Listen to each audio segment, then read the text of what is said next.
Fanatics isn't just... Discover our collection of handcrafted candles. That's right, every product is thoughtfully created in small batches free from harmful toxins for mindful everyday indulgence. Our candles are hand-poured in coconut soy wax with natural wood wicks, offering a long-lasting burn and rich fragrances.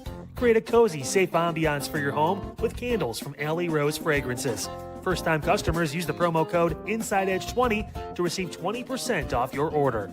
AlleyRoseFragrances.com, proud sponsor of the Inside Edge Podcast Network.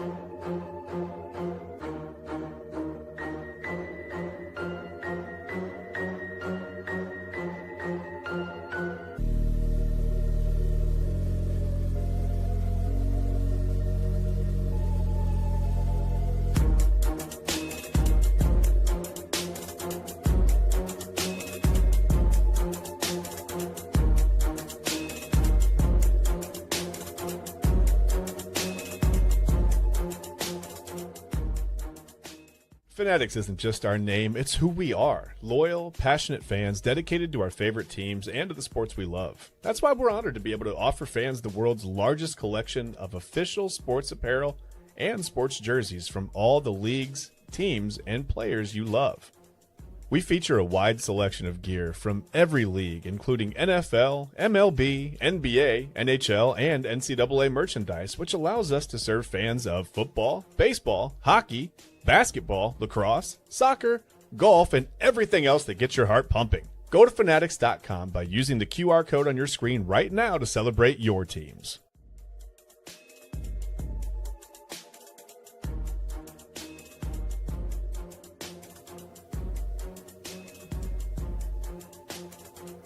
And welcome in, everybody, to another episode of Inside Edge Primetime here on the Inside Edge Network. Chad Bryan to my right, your right, everybody's right. I'm Eli Moon, and we are rocking with you here for another week of Inside Edge Primetime here on the Inside Edge Network. Thank you for rocking with us.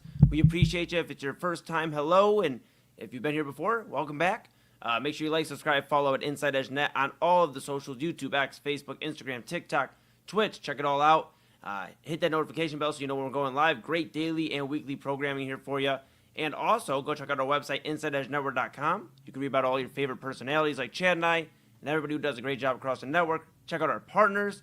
Our partners page, we have Fanatics.com, AlleyRoseFragrances.com, W Energy, Monster Moments, SportsMemorabilia.com, and Omega Video Marketing. We appreciate them, and we appreciate you at home. So go check out the merchandise store. Go grab a shirt, a hat, a polo, a mug, a windbreaker. Tuck it away for, when it gets a little colder here, folks, and rock Cleveland's digital leader. And check out the Inside Edge Network app on Roku. Rock with us there on Roku as well.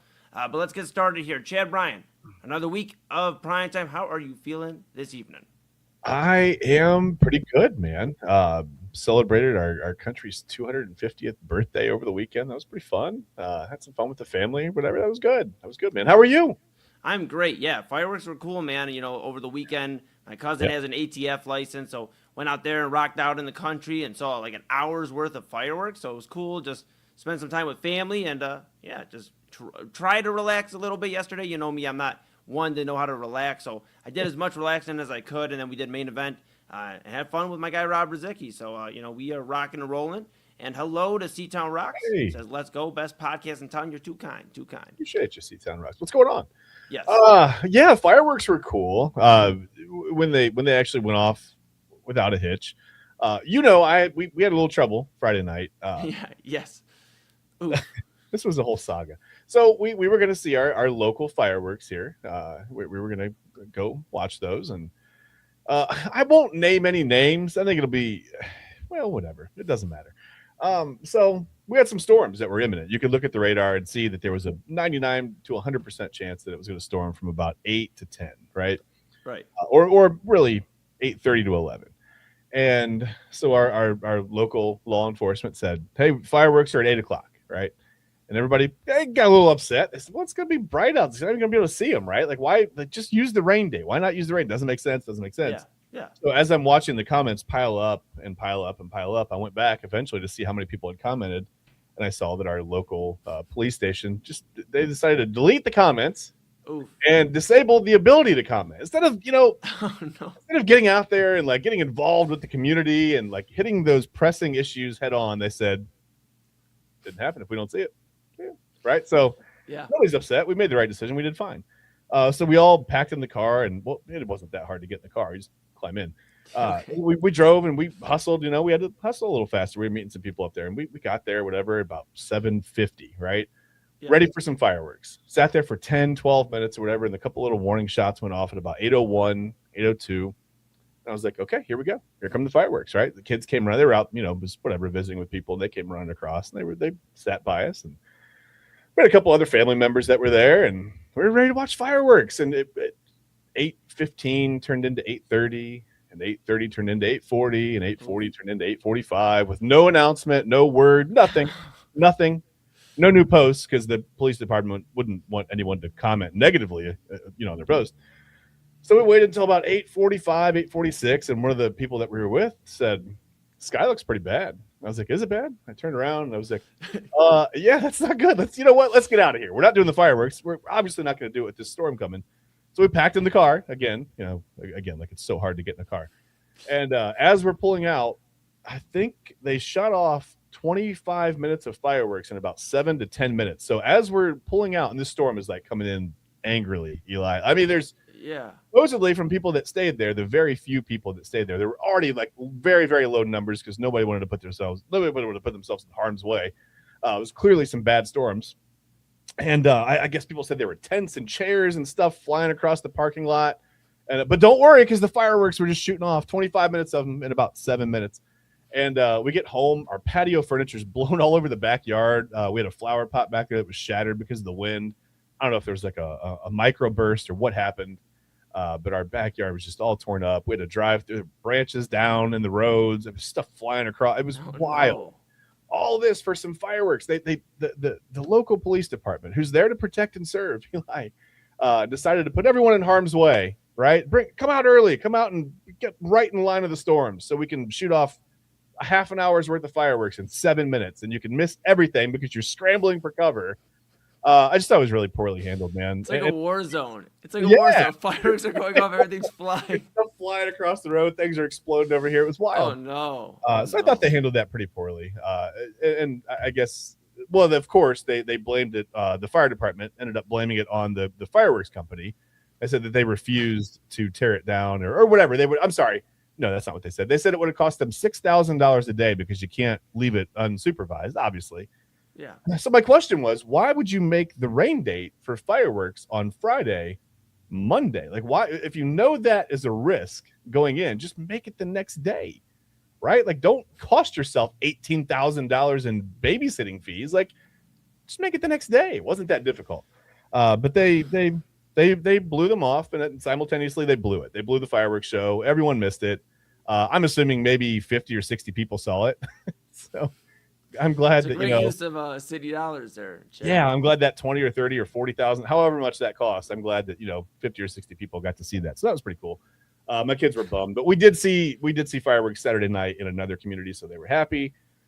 Yeah, it was a whole fiasco. I just thought it was really poorly handled by some local departments, but whatever. That's fair. At least I got this. Saw your reel on social media. You're watching some thunderstorms though, so you had a decent end of the weekend, I'd say there, pal. Yeah, Sunday morning was nice. Although I will say that storm turned pretty severe by the time it got a little further out east. It was just a nice rolling thunderstorm with some good rain until it got a little further out east by like Warren and Youngstown and that area. It caused some damage out there. So yeah, no, I did see that. Yeah. Kelly's Island, crazy out there, man. Oh yeah, did you see how much rain they got? They got half of their total year's worth of rain in about 4 to 5 hours. I think they said they got 19 inches of rain or 17, whatever. Just an insane amount of rain. They showed pictures of roads completely washed out. So hopefully everyone's doing okay up there. I haven't heard much more since this morning, but yeah, that's actually terrifying. That's terrible. Scary stuff, pal. Scary stuff. Well, busy weekend. We are back at it here, Chad, and you know what? We get to kick off the weekend, or the week rather, from the weekend with some sad news. Belgium has taken down Team USA 4-1 in the World Cup, the round of 16. Team USA's journey in the World Cup comes to an end tonight. They had Balogun on the pitch here tonight. He had Pulisic obviously on the pitch until he got hurt throughout the game. So they were at full strength for a majority of this. They were down 1-0 early. They tied it up with a Tillman goal. And then right after, Belgium strikes again, makes it 2-1. Right out into the second half, they get a pretty quick goal, make it 3-1, and then they put the dagger essentially in the Team USA late in the game, make it 4-1. Chad, the World Cup's been a lot of fun, but are you discouraged now as a Team USA fan in terms of watching the rest of the World Cup? Or are you going to still watch it and check out what the other countries do as well? I'll probably still watch. I feel like I should apologize. Maybe it's partially my fault because tonight was the first time that I had watched. So I'm like, you know what? I'm going to jump on the bandwagon. And I immediately fell off and hit my head on a rock. I don't know what happened. But, yeah, I'll never eat another Belgian waffle. I can tell you that. Never will I enjoy another one of those for breakfast. No, I'm kidding. No, I'll watch. I'll probably watch the rest of it. It's been a lot of fun. Just aside from the U.S. making a little bit of an unexpected run, I think. It would have been great if they could have won tonight. I didn't think Belgium was that overpowering. I didn't think it would end up 4-1 like this. I thought there was a chance they could lose. Of course, the further you go in the tournament, the higher the chances are that you could lose. But I thought they could beat Belgium. The way they'd been playing, and Belgium hadn't really been that overwhelming. So I thought the U.S. had a chance, especially with Balogun out there. And he said something really funny before the show, like, "Well, okay, you're right. That wasn't fair. Let's replay the game without him. Yeah. Let's just replay. You're right. That wasn't fair." Yeah, he'll sit for the red card. Yeah, he'll sit for it. It's like we were talking about it yesterday on Main Event, Chad, Rob and I. We were talking about how it's crazy that Team USA, who has not been good my entire life, I'm 28, I'll be 29 at the end of the month. They have not been good in soccer my entire life. Mm-hmm. The last time they were really successful, like to a true testament of success in the World Cup, was the 1930 World Cup when they finished third by default. And so to see this run, I'm just like, I'm upset. First off, it comes to an end. And then I'm upset that we've been painted as the bad guys. We went from not being good to not being the villains. The guys that, the Balogun, the red card being rescinded, and now it's like Team USA isn't playing fairly. It's like, come on, man, we're the new guys on the block. Like, be mad at Portugal or somebody else. Like, be mad at Ronaldo. Like, I know he got bounced as well today. Portugal lost to Spain 1-0. But, maybe be mad at somebody else, man. I guess it's a bummer, this is the way it ended as well, because it's like, if we were going to be the villains, I would have liked to at least have a little bit more of a run. Like, be mad at us longer, I guess, if that's the case. Make everybody mad, right? And make everybody in the world mad. No, I get it. Yeah, that kind of stinks. It's unfortunate the way that it ended. But maybe it, and maybe it's sad to say that this was the unexpected run for the U.S. and this was the best that, we've done in a little while. So maybe it sparks some interest in, the youth programs across the country. Maybe there's somebody out there right now going, you know what, in 4 years or in 8 years, I'm going to get them to that next level. It's going to be me. And maybe they'll do that. You never know who's watching and who, takes the loss hard enough to go out there and just work their butts off and help the U.S. get back to here and hopefully further and beyond. But yeah, it's unfortunate the way it ended. Yeah, you would hope this sparks some excitement, in terms of soccer. The last few weeks, everybody's been a soccer fan, but you hope it carries on, maybe some more MLS support here in the States, and just getting involved in terms of, like you mentioned, programs putting soccer in, the forefront. It's never going to be bigger than football here in Ohio, but not moving a Friday night light soccer game that's already been planned for months because now the football team has to play here or whatever, now moving them to Saturday morning, it kind of kills any interest that high schoolers and even in college, would want to play to go to this next level. So hopefully soccer's taken a little bit more seriously, not only in Ohio, but in the States. And then maybe we will see more of a revitalization, to your point, a stronger Team USA. But yeah, they did impress. It was a lot more fun than it has been in years past. But, I'm bummed it came to an end. And, Papa Moon, who's not even the biggest soccer guy, but he was even bummed. He's watching Belgium and he's like, come on, man. He's like, stop them. And, they did not stop them, Chad. So they did not at all. It's something that you said there sparked a question for me. It's more, I guess, a bit of curiosity. I was going to say that, soccer likely is never going to replace football here. We always see soccer players go from soccer to the football team, right? They end up being a place kicker, a punter, whatever. Right. So a lot of goalies go and end up being really good punters. I don't know of that many guys that play football who, as a kicker or a punter, end up going on to success on the soccer field. It doesn't really translate that way, you know? Right. And I'm sure there are outliers, but yeah, I think that the numbers are a lot higher of people who go, well, I mean, okay, I'm pretty good at soccer, but there's more exposure. I'm likely to get more notoriety and maybe a bigger, better scholarship, maybe more NIL money now. Right. If I go the football route. So yeah. But yeah, it was a cool run while it lasted. I think you got to stop outpricing, youth. You're outpricing families, and some of the travel ball is crazy. Whether it's soccer or baseball, and I mean, hockey is another animal. Hockey is really expensive for as far as youth sports go, right? Right. So I think sometimes you're pricing some of your best athletes out of the sport immediately. When you talk about, well, it costs $1,500 to go to this tournament, and $800 for this tournament. Now you're talking about a season where you're playing 30, 40, 50, whether it's soccer matches, baseball games, whatever. Right. $5,000, right, for a season of 40 or 50 games is insane. It's just a lot of it's just not practical for a lot of families. So I think you see a lot of our best athletes kind of gravitate toward the sports that are maybe a little bit less expensive to play as a youth. So we're going to have to tackle that problem head on at some point, Yeah, no, absolutely. We'll keep an eye on it, and hopefully, we at least see a little bit more soccer, spark, I guess, to, so to speak, here in the States, and see a little bit, because it was fun. It was fun here, watching the World Cup and seeing Team USA run, and we'll see what they do in 2030 now. So we'll keep an eye on that. And of course, maybe we'll be watching a little bit of soccer in between here as well. But we're going to take a quick pause for the cause. When we come back, we're going to talk about our Cleveland Guardians. 3 All-Stars. Pretty crazy to think that one of them, not one, 2 rather, are rookies, but one more surprising in terms of the call-up. And, well, we'll get into it after the break. And later on, we're going to talk about LeBron James. We are currently still waiting to see where he goes.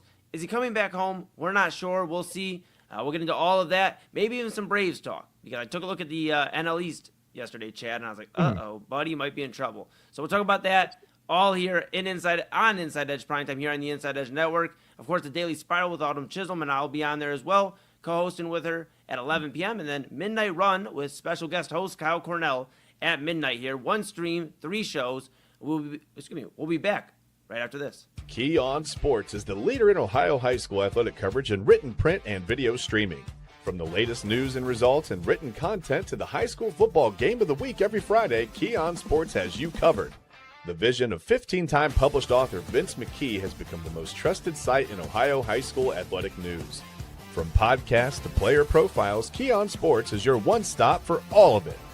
Visit them today at keyonsports.com or on YouTube at Key On Sports. Check out their socials on Twitter and Facebook as well. Clean energy, bold flavors, and no jitters. See why people won't shut up about Dubby. Clean energy, no jitters or crash. Whether you're starting your workday or getting ready to exercise, Dubby Energy helps you lock in and focus. With over 15 flavors to choose from, you can't miss.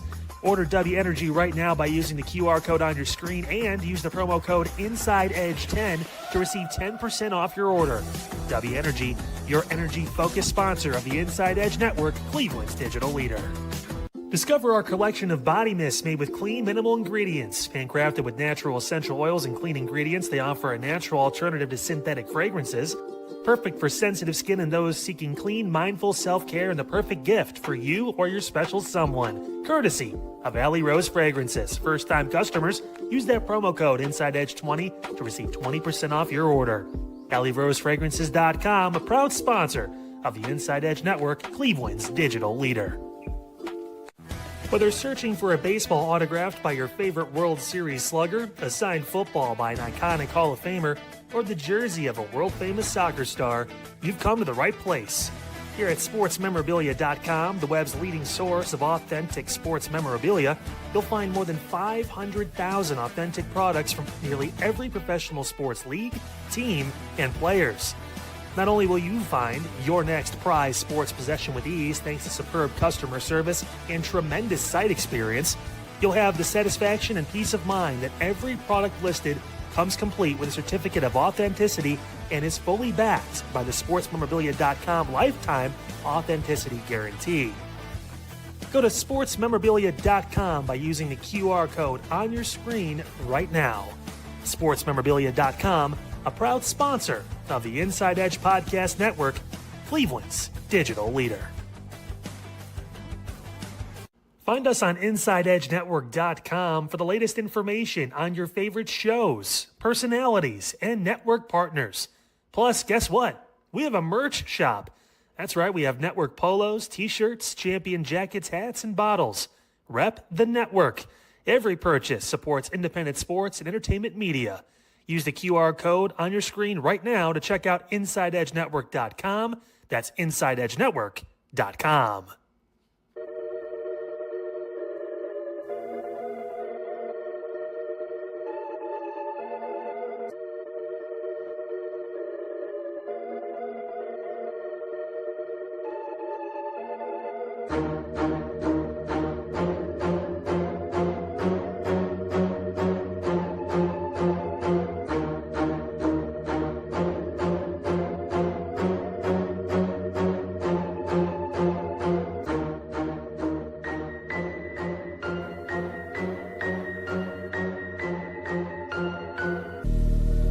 And welcome back to Inside Edge Primetime here on the Inside Edge Network.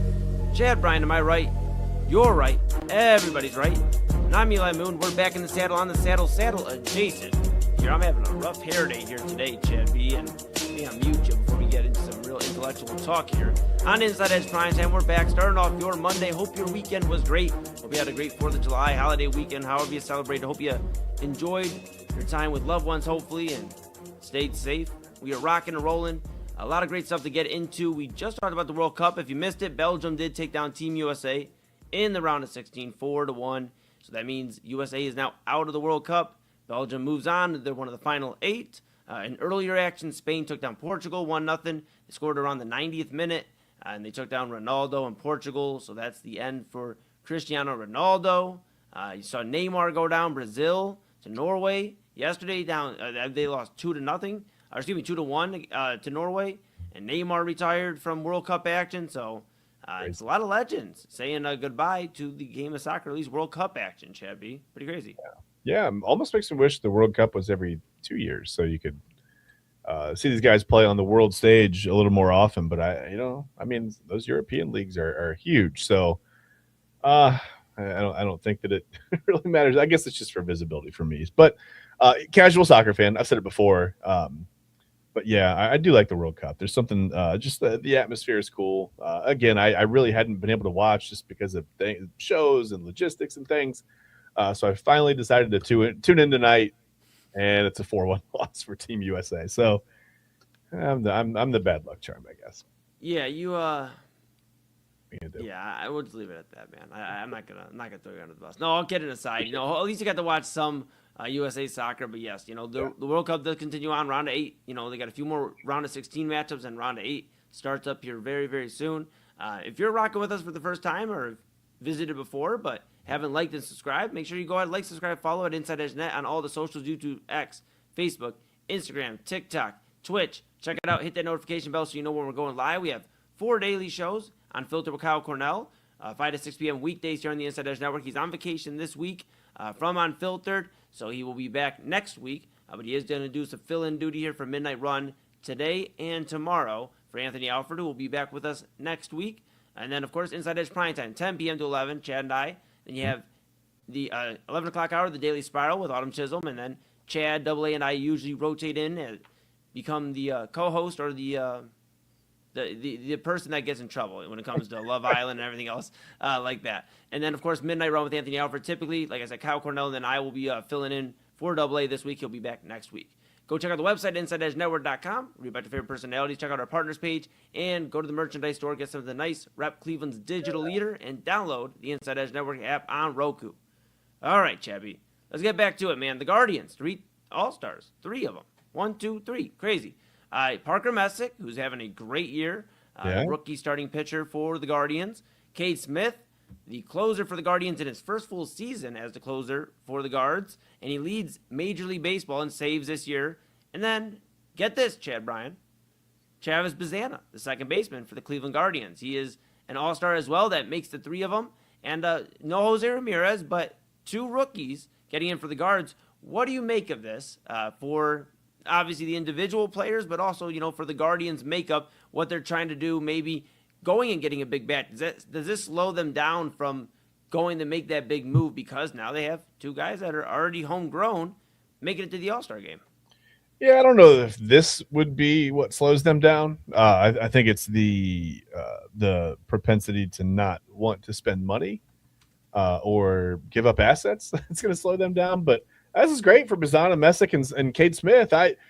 Cade Smith started a little bit rough. Remember, there were some people that said, "Hey, he's not a closer. Maybe he's just can't do the ninth inning or whatever." He turned it around, and like I said, I think I said early on, you got to give him some time. With closers, it's tough. One little thing mechanically, and you only get 3, 4, maybe 5 hitters.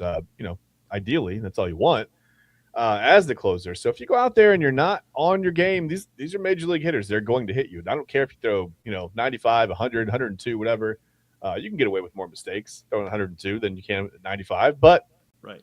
Eventually it's going to catch up with you. So, yeah, it's good to see Cade Smith turn it around, 26 saves. And, Parker Messick's been good all year. And Travis Bazana, I told you, from the moment he came up, I said, this guy's a professional hitter. He looks the part at the plate.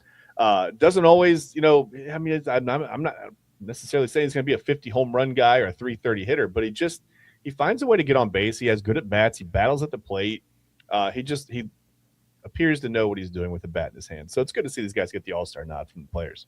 Yeah, no, absolutely. And I talked about it yesterday at an event, Chad, about how it's crazy. I've already seen fans on social media being, a few weeks ago being like, Nick Kurtz, that's who the Guardians should have drafted. We need an outfielder. And it's like, I just can't.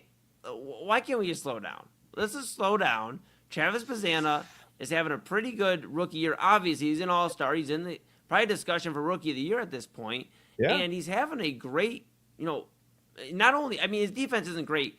I'll say it's like, all right. He can definitely improve on the defensive side. But offensively, he's having a pretty solid, if not great year so far since he's been called up to Cleveland. And I think this is a perfect scenario for the Guardians where now that they at least have established their middle infield. Ryan Roque was having a great year. Yeah. Travis Bazana is having a pretty solid year. And now you can go look for an outfielder. Yes, I understand it's escaped them for a long time, but to be like, we need to draft Nick Kurtz, are two completely different players. Nick Kurtz rips a cover off the ball. He's a home run hitter. And Travis Bazana, like you mentioned, is going to be patient at the plate, going to draw those walks, going to, just make contact and bring in runs. So I think they're two different players, and they're both having great years. Obviously, Nick Kurtz is a all-star starter in the AL, but, we'll keep an eye on it. I think it's cool. It just worries me now. I just think this is probably it in terms of any push to go make a move for a big bat or a pitcher. Yeah. And, we mentioned Yordan Alvarez a few weeks ago. He's the front runner for the AL MVP, and the Astros are making a push for the wild card. So that's probably not happening. Nope. I heard Byron Buxton, just murmurs of Byron Buxton. Yeah. I know you've told me here on Primetime, right here on this very Inside Edge Network, that Byron Buxton would cost quite a bit. Do you still feel like he would cost a ton, or do you especially with the Twins moving up in the Central? Yeah, and trading within the division, I think, too, you're going to have to pay a little bit of a premium for him as well. Right. He's a 5-tool guy, right? He's yes. When he puts it all together, when he's out there, he's a very, very good player. So, yeah, it's going to cost you a little bit extra, being that the Twins are in the division and now starting to play some decent baseball. So, but yeah, Yordan Alvarez is probably gone. Byron Buxton, probably not an option. We're back to I really don't know, what bat they would go get. I think it's going to be a pitcher, probably a guy you can slot in at that 2 or 3 or kind of float him or whatever. And, some bench depth, to be honest with you. They don't really have a guy. Here's a guy. They don't really have a guy that they trust. I was waiting on it. Yeah, I was waiting on it. Yeah, it happens. They don't have a guy they trust to bring off the bench, I think, in big situations, like in a 7th, 8th inning, big at bat. Right. And you were talking about Bazana's defense. The one thing that I did think of that I wanted to say when you were talking, I think it's a lot easier to improve on defense than it is at the plate. Yes. Hitting can be a mystery, right? When your timing gets off, look at Stephen Kwan right now. When something's just a little bit off, we've seen very, very good hitters have miserable years. Usually, if you can get your defense to a certain level, it stays pretty consistent. So, I think you can run a lot of drills. You can do all the soft hand drills or whatever you can do with Bazana to get him maybe playing a little bit better defense. But it's hard to improve the hitting. So I would rather have it this way: him come up and look like a professional hitter and go, I need some work on the defense, right? I think that's a little bit not easier, because it's still playing defense at the major league level. It's not easy, But it's just I think it's less challenging to improve on the defensive side of the ball with the glove than it is to improve with the bat. That makes a ton of sense. I'm with you there. We'll see if he can pick it up on the defensive side. The Mm-hmm. other thing for the Guardians, too, Chad, keep in mind, with the roster, we're talking overall roster moves here. They Yeah. still have to bring back Jose Ramirez, and obviously they're going to have to make a move for him, and they will. And then you have Angel Martinez. They'll make a move for him, get him back into the roster. Who do you move, right? That's kind of the discussion. Also, if they're not going to make a trade, the other thing on my mind is Ralphie Velasquez coming up? Are they going to look to bring up, all their prospects that are ready to play pro ball, or at least seem to be ready to play pro ball? Because at this point, if they're not going to make a trade, they definitely need more pop in the bat. Like that's just what it is offensively. Maybe you bring up Velasquez, see what he can provide. I've heard, with a potential move for, when they bring Martinez back, is Rhys Hoskins going to be, one of those guys they look to maybe DFA? Yeah, maybe. I know they brought him in on this contract in the offseason, but he hasn't been super electric, at least like I would have hoped to see, and a lot of other fans. So you wonder if he's going to be, potentially DFA'd. Do they DFA Gabriel Arias? I know he's had a few big moments here since he's come back, but also he's very inconsistent since he's been called up to the major league. So him, and then, you have options on Khalil Watson, Cooper Ingle. So there's a lot of things you could do if you're the Guardians. But I'm curious, does Ralphie Velasquez get the call? We didn't think Cooper Ingle necessarily would get the call up this year, and now he's up here. Yeah. Does Ralphie Velasquez get the call? So we'll keep an eye on all of that. Yeah. But I got some questions to ask you about the Atlanta Braves, man. Oh, boy. So obviously we're Cleveland's digital leader, so we talk about our guards, but my guy Chad Bryan is a Braves fan, as much as he does rock with the Guardians as well. Yeah. So I got some questions about the NL East, pal. Okay. And if you look right now, the Braves, they are still atop of the NL East. But they're hanging on, by 3.5 games. It's not as much of a convincing lead as they had earlier on in the year. Yeah. Who are you most concerned about in the East right now? Because, yes, I know the Phillies right now are in second place, but the Marlins have played some of their best baseball this past month in June, and July they're doing pretty well. And the Nationals even. I know they're kind of a long shot, but they have some gamers on that team. C.J. Abrams, Cavalli, even though he's a pain in the ass, he's somebody that they can count on in the starting pitching rotation. So who do you worry about the most as a Braves fan that could come up and maybe snatch this NL East from you? It's funny because none of these teams really have the depth that the Phillies have, but the Phillies can't really. The pitching's terrible. The Phillies are in second place in this division, and they've been outscored by 7 runs on the season. So their run differential is -7. You don't see that very often, Just take a look at the Brewers. They're plus 127. The Braves are plus 96. So it looks like, these teams should have 10, 11 game leads, right? Right. But there's obviously a disconnect. The Braves are up and down. They're inconsistent without Ronald Acuna Jr. in the lineup. Other guys, have been in and out, whatever. You've got some injuries, and it happens. Drake Baldwin was out for a little while. But the Marlins probably right now, I think, maybe scare me just a little bit more than the Phillies because they are there at plus 24. The run differential, the pitching's pretty good. But the Marlins don't have a ton of depth. That right. Payroll is bargain basement as far as, payrolls go. So there's not a lot of depth there, but they seem to be playing pretty good baseball. The Nationals can score really better than almost anybody in the National League. I think they're number one in the National League in runs scored. But they can't get anybody out. They're plus 10 run differential. They've scored 497 and given up 487 runs. That's also number one in the National League the wrong way. So, and then they have exciting games. Exactly. Yeah. There's a lot of 12-10 wins. And the Mets are just, they're having a garbage season. I don't know what happened to the Mets. They can't score a run. They can't really get anybody out. Right. The poor Mets. I tell you, I feel so bad for that blue and orange team out of New York. I just feel terrible. Yeah, for I know. Yeah, it's awful. Right. Heart hurting just your soul. Yeah. Yeah, I'm a little worried about the Marlins. But it's the Phillies really, because the Phillies, when they figure out the pitching side of it, they're going to be dangerous. They're a really, really good baseball team. It doesn't feel like they're at the end of their, they've had a nice little run. It doesn't feel like they're at the end of that, but they're not playing very well. They're not pitching very well. Not getting anybody out. So.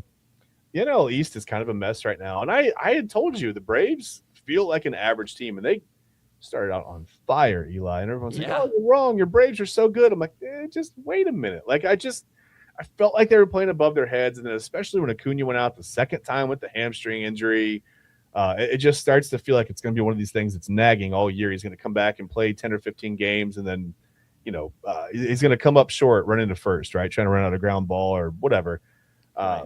So it feels like one of those seasons where they are clearly going to be buyers at the deadline because they're in first place in the division and likely will be at that time. But do you go all in if you know that a lot of your core is out? They're not going to replay 2021 where you go replace 4 outfielders at one trade deadline and come back from 11 games under 500 and win the World Series. That was once in a lifetime. That's not going to happen again.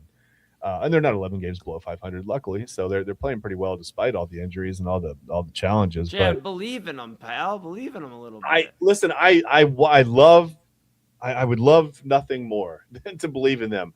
But you see the trends, right? And we always talk about in baseball regression to the mean, right? Cal Raleigh, right? We said it before the season, and I told you, I said, listen, he's not going to look anything like he did last year.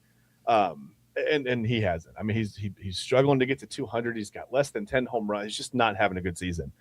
Because Cal Raleigh was never this guy until he was, right? And now he's not again. And it just, I don't know if it's injuries. He's been out a little bit this year. He's missed some time, but he just looks like he forgot how to hit. I mean, he's in there with Stephen Kwan just going like, where does the ball even come from when I stand here? Like, I don't understand. It's tough. Yeah. But yeah, Raleigh was never that guy. He just exploded onto the scene last year and created a lot of goodwill and obviously made a name for himself. But you kind of saw this coming. If you'd ever looked at his career numbers, it's like, okay, he doesn't really barrel up the ball all that well. Doesn't make a ton of contact. Doesn't really, those little things that Bazzana does well, Cal Raleigh didn't do well until last year. And it felt like an outlier. And I think we now know that, maybe it is, You don't want to see a guy struggle like this, but he's struggling badly.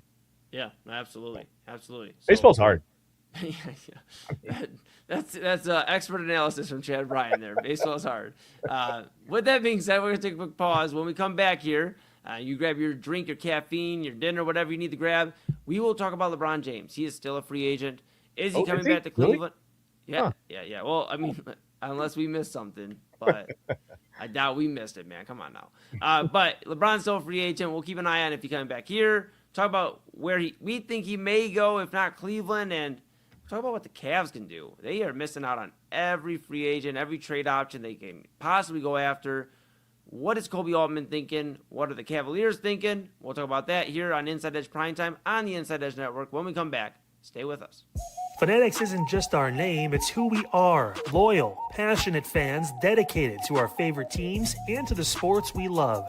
That's why we're honored to be able to offer fans the world's largest collection of official sports apparel and sports jerseys from all leagues, teams, and players you love.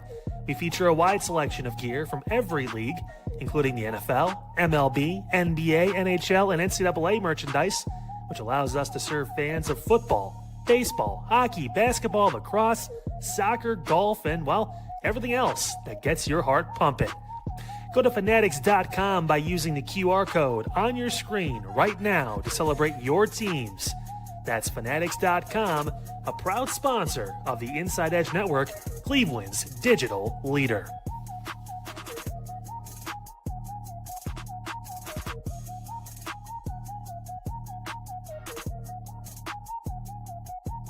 Small business owners are superheroes, but nowadays running your business means doing so inside your shop and on social media. That's why you should make Omega Video Marketing your sidekick. With a decade of content creation experience, I create dynamic, informative, and fun videos for your specific social needs that will increase brand awareness, get you more followers, and keep your social pages and websites current and fresh.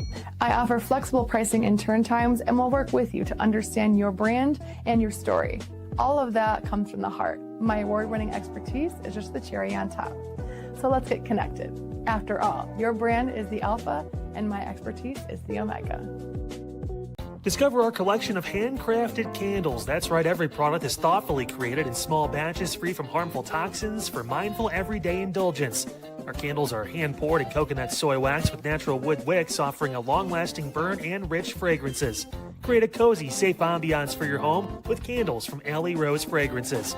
First-time customers use the promo code InsideEdge20 to receive 20% off your order. AlleyRoseFragrances.com, proud sponsor of the Inside Edge Podcast Network. Mosser Moments Photography is a husband and wife wedding photography team based in Cleveland, owned and operated by InsideEdge Network's very own Ryan Mosser and his wife Hallie.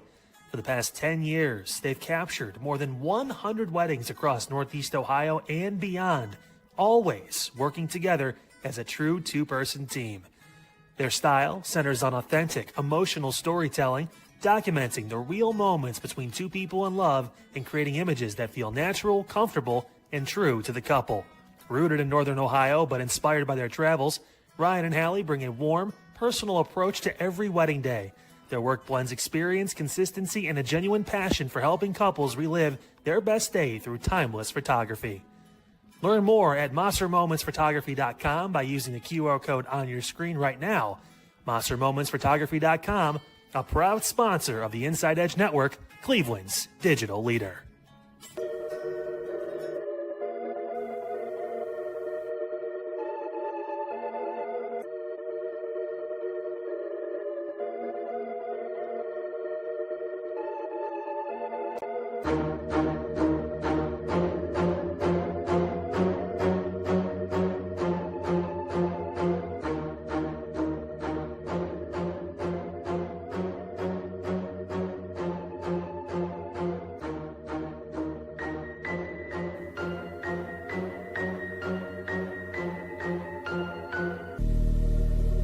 And welcome back to Inside Edge Primetime here on the Inside Edge Network.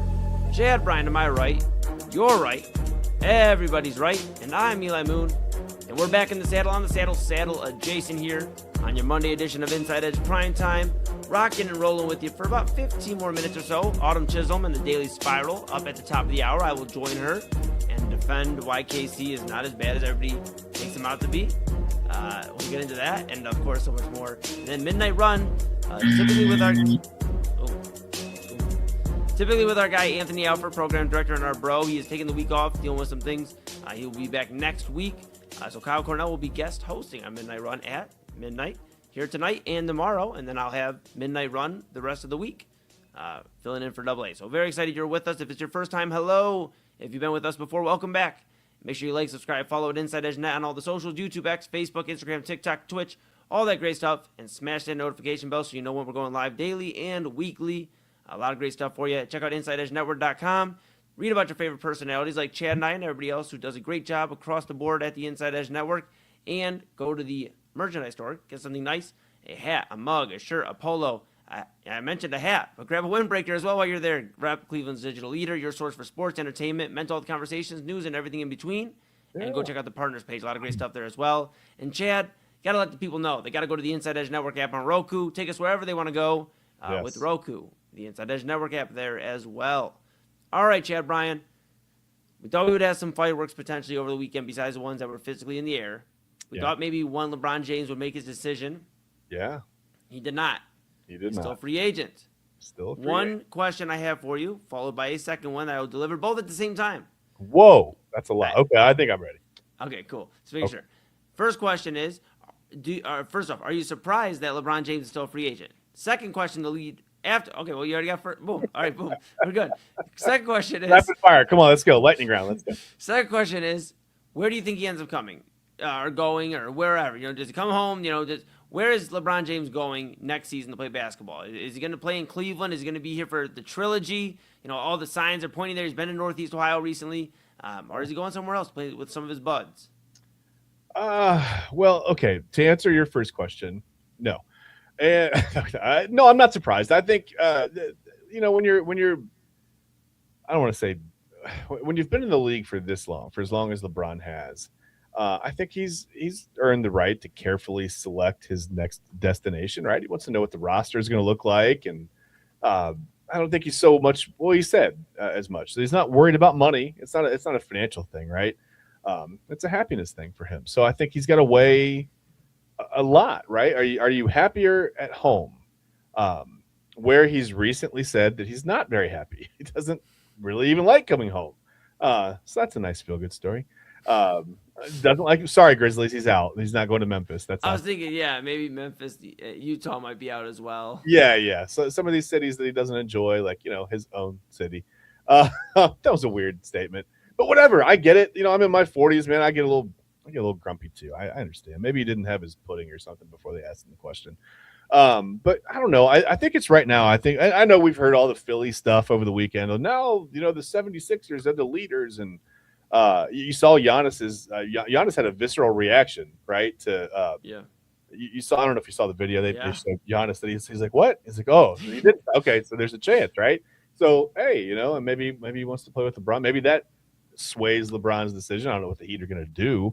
I don't know what resources they have to bring LeBron there. But right now, I feel like Philly would be a good destination for him if this were like 2018, 2019 LeBron.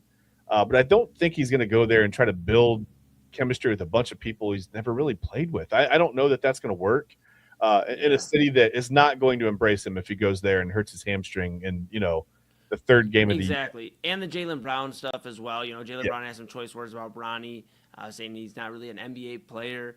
So, there's also that. Yep. But he would slot in, I think, just to disagree a little bit here, I think he would slot in pretty well in Philadelphia just because Jaylen Brown's there. You have Tyrese Maxey who can really control the offense point guard-wise. VJ Edgecombe's a very good young player going into his second year. And if it wasn't for Cooper Flag, I sound like the Scooby-Doo gang. If it was, or, the one that catch the villain. If it wasn't for you meddling kids, that's how VJ Edgecombe feels about Cooper Flag. Right. But, he's a great two-guard for the Philadelphia Pull the mask off 76ers. as Christian Laettner. Wait a minute, what? Yeah.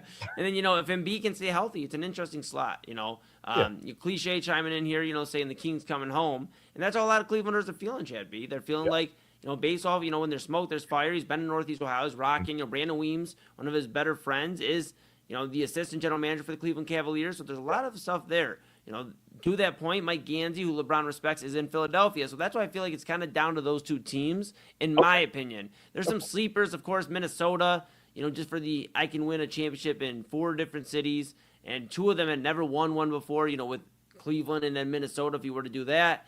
Denver with Jokic, Golden State with his buddies. There's a lot of stuff out there. Miami, you mentioned Miami, with Giannis. Yeah. I just think it comes down to really, if LeBron wants to come home, that's going to be the biggest factor. And if not, I think he's going to Philadelphia. They have the most talent, I feel like, to win at least the Eastern Conference and give him a chance to get back to another finals. Yeah, I see the roster fit on paper.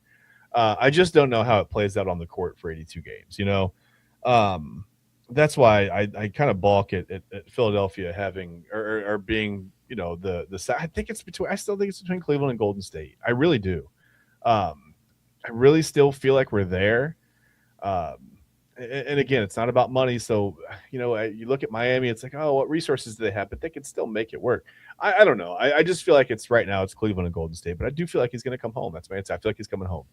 Yeah, you would think, or hope. But based off everything, it seems more likely than it did, a week ago when he first announced, he was going to be a free agent. Yes, exactly, Chevy. Another, free agent Kyle get into at midnight is DeMar DeRozan. He's out there now, and it feels like the Cavaliers seemingly missed out on every trade option, missed out on absolutely every free agent. They can go get Rui Hachimura as a Los Angeles Clipper. He stays in Los Angeles. I'm confused. If maybe they know something we don't. I don't know. Yeah, maybe. We'll kind of keep, take a look at a cliche one more time. It says no AD to Golden State means no Bron. And that's a good point. The Wizards have been adamant about not wanting to trade him. But the teams have said that before, and guys have forced their way out. More importantly, Browns promised us that Myles Garrett wasn't getting traded. Yes, he's a Ram now. And I thought the saying was, "Where there's smoke, there's J.R. Smith." Is that not how that goes? Well. That or Snoop Dogg. Yeah. But then, we're keeping an eye on all of it. When it comes to, Anthony Davis, he's going to be a big piece of where LeBron ends up. I feel like, if he ends up in Cleveland, then it's almost a guarantee. If he ends up in Golden State, then maybe get a little nervous as a Clevelander. So we'll keep an eye on all that. Earlier we missed this, Chad B. I know we got a few minutes left here. We're going to tie up a few loose ends. When we're talking World Cup, our guy Ben Bales, who we'll have on here shortly, in the next few days here this week to break down the end of Team USA's run, and then we'll have Ben on twice next week. We'll be breaking down basically the World Cup, the Final Four, and then the championship game. So, but Ben says, don't even get me started. Ben, we might have to get you started later. Sorry, buddy. Yeah, we're going to get you started. Yes. So keep an eye on all of it. But yes, Chad, after all, here's what we can say. Even if we don't get LeBron and we miss out on every free agent, every trade. Regardless. It's always go Cavs. Go Cavs. Always go Cavs. I don't know, man. It's been a weird offseason, right? You know, you wonder if what happens. Let's play Doomsday. Oh. They miss out on LeBron, and they've missed out on every free agent. DeMar DeRozan goes and signs somewhere else, and now you're missing Dean Wade and Keanu Ellis. You let those guys walk.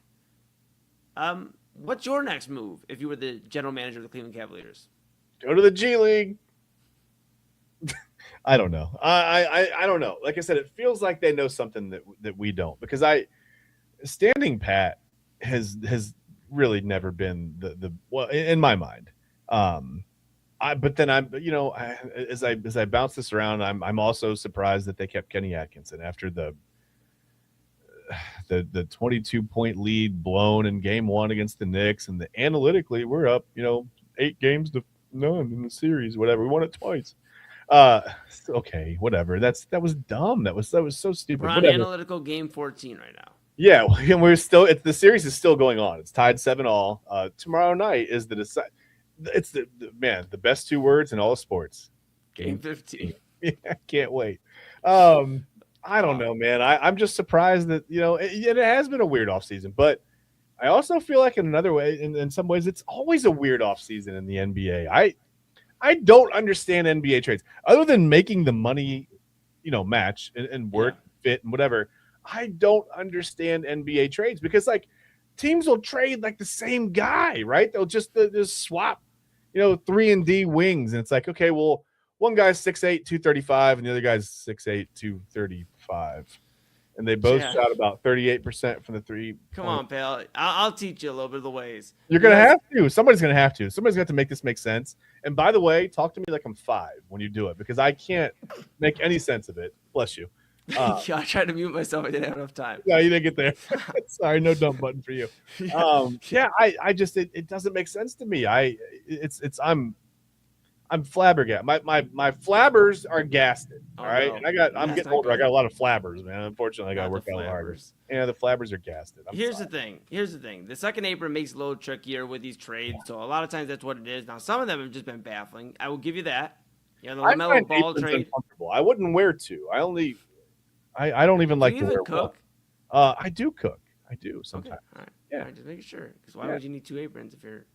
Well, yeah. Well, I'm a messy eater. It's hard to get the food. You wear an apron when you eat food? Why not? I wear a tarp when I eat food if I'm eating the right kind of food. Give me some barbecue or something. Yeah, I'm just cutting a hole in the tarp and putting it over my head. Let's go. First date stuff, man. That's great first date food, man. You go out and get barbecue and spaghetti, and there you go. That's a tip for you, by the way. Yeah. Anybody listening? Yeah. I don't know, pal. I don't know. The messiest. Dating game's a little different out here. You can't ever look worse than that. So if it's the worst moment on the first date, then you're golden, man. Yeah. It's not you're not trying to go camping. All right, Autumn. Yeah, I think Autumn's giving that a no. That's a no. All right, Chad. We got a few minutes left here, pal. We have had Friday off. Yeah. The weekend. You know what? I think it's time. We haven't done it in a second. Let's dive into some final thoughts here on this Monday. Okay. Just anything you want to get off your chest from the weekend. Maybe you want to take another, shot at the local authorities. Yeah. Look, listen. Damn it, listen. If you're gonna have a rainout date for the fireworks, I'm trying to not swear. Use it. Why would you put people? Hey, come on out. There literally are imminent storms, right? They're coming. It's 100% chance of storms from, 8 until October. But we're going to do the fireworks tonight anyway. You know what? We're going to move them up by 45 minutes or so. That should keep you safe because the fireworks will literally start as the line of storms arrives in your area. So come on out. Bring your kids, bring your children. Let them run around in the bounce houses that were out there. Put them in harm's way because it's going to be fun. We're going to blow off 39 minutes of fireworks. It gets longer every time. In 5 minutes, that part gets shorter every time. It was ridiculous. So if you're going to have a rain out date for fireworks, use it. That's it. That's all I got. All right. Well, hey, I can't really top that. I would just say, make sure you love somebody. Give Chad B a hug. You see his socials throughout the show. Give him a virtual hug. Tell him that he matters because he has had a weekend. I thought he was going to smoke a cigarette. I've never seen this dude smoke a cigarette, but I thought he was going to smoke a cigarette. He has not done it. I'm proud of him for that. And, I mean, you take a 10 and a 6-year-old. My 10-year-old was fine. She was fine. But you take a 6-year-old to fireworks, right? And then they don't get to see the fireworks. You got to jump in the car and run up. And listen, they were cool. Like, they get it. It was like, hey, the weather's bad. Let's roll. And they packed into the car. Bro, when it was time to move, they moved. Like, I'll give them that. Like, they were awesome. But they were disappointed, man. Like, they were so bummed. And then, like I said, the 40 or 50 people that stayed out there that were like, hey, we don't mind 75-mile-an-hour straight line winds. This is fine, right? Frequent lightning, like, no problem. No, it just adds to the ambiance. This is great. It's like we're ducking the lightning. We're ducking the fireworks. You never know what's going to happen.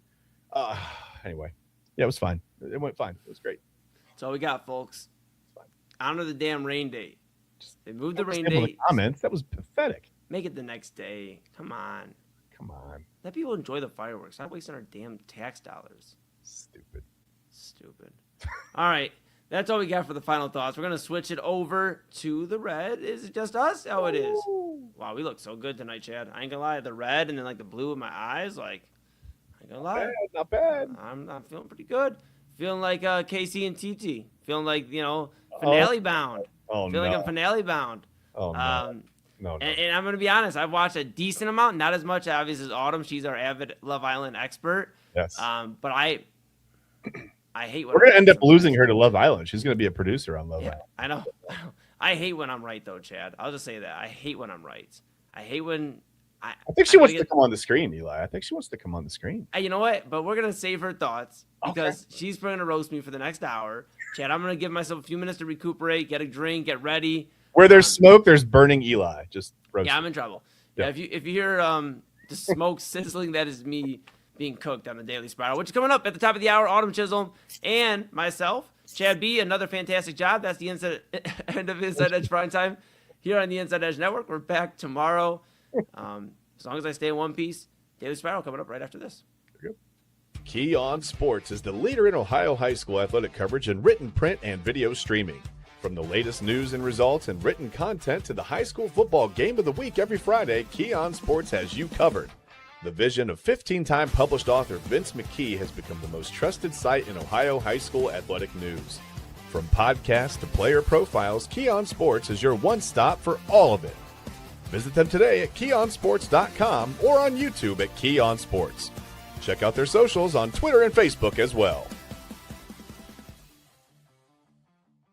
Clean energy, bold flavors, and no jitters. See why people won't shut up about Dubby. Clean energy, no jitters or crash. Whether you're starting your workday or getting ready to exercise, Dubby Energy helps you lock in and focus. With over 15 flavors to choose from, you can't miss. Order Dubby Energy right now by using the QR code on your screen and use the promo code InsideEdge10 to receive 10% off your order. Dubby Energy, your energy-focused sponsor of the Inside Edge Network, Cleveland's digital leader. Discover our collection of body mists made with clean, minimal ingredients. Handcrafted with natural essential oils and clean ingredients, they offer a natural alternative to synthetic fragrances. Perfect for sensitive skin and those seeking clean, mindful self-care, and the perfect gift for you or your special someone. Courtesy of Alley Rose Fragrances. First-time customers, use that promo code InsideEdge20 to receive 20% off your order. AlleyRoseFragrances.com, a proud sponsor of the Inside Edge Network, Cleveland's digital leader. Whether searching for a baseball autographed by your favorite World Series slugger, a signed football by an iconic Hall of Famer, or the jersey of a world-famous soccer star, you've come to the right place.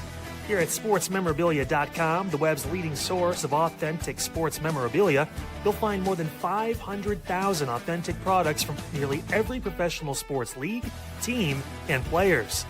Not only will you find your next prized sports possession with ease thanks to superb customer service and tremendous site experience, you'll have the satisfaction and peace of mind that every product listed comes complete with a certificate of authenticity and is fully backed by the SportsMemorabilia.com lifetime authenticity guarantee. Go to SportsMemorabilia.com by using the QR code on your screen right now. SportsMemorabilia.com, a proud sponsor of the Inside Edge Podcast Network, Cleveland's digital leader. Find us on InsideEdgeNetwork.com for the latest information on your favorite shows, personalities, and network partners. Plus, guess what? We have a merch shop. That's right, we have network polos, t-shirts, champion jackets, hats, and bottles. Rep the network. Every purchase supports independent sports and entertainment media. Use the QR code on your screen right now to check out InsideEdgeNetwork.com. That's InsideEdgeNetwork.com.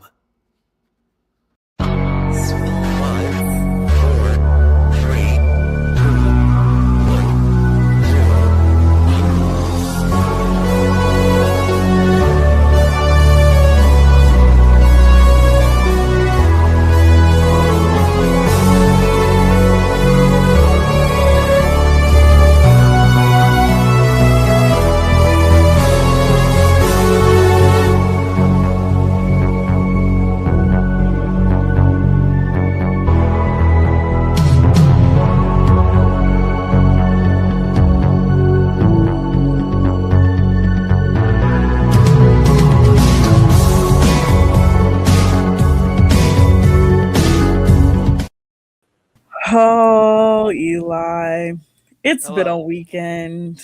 It's been a weekend. We have had a tacky wedding in Madison Square Garden.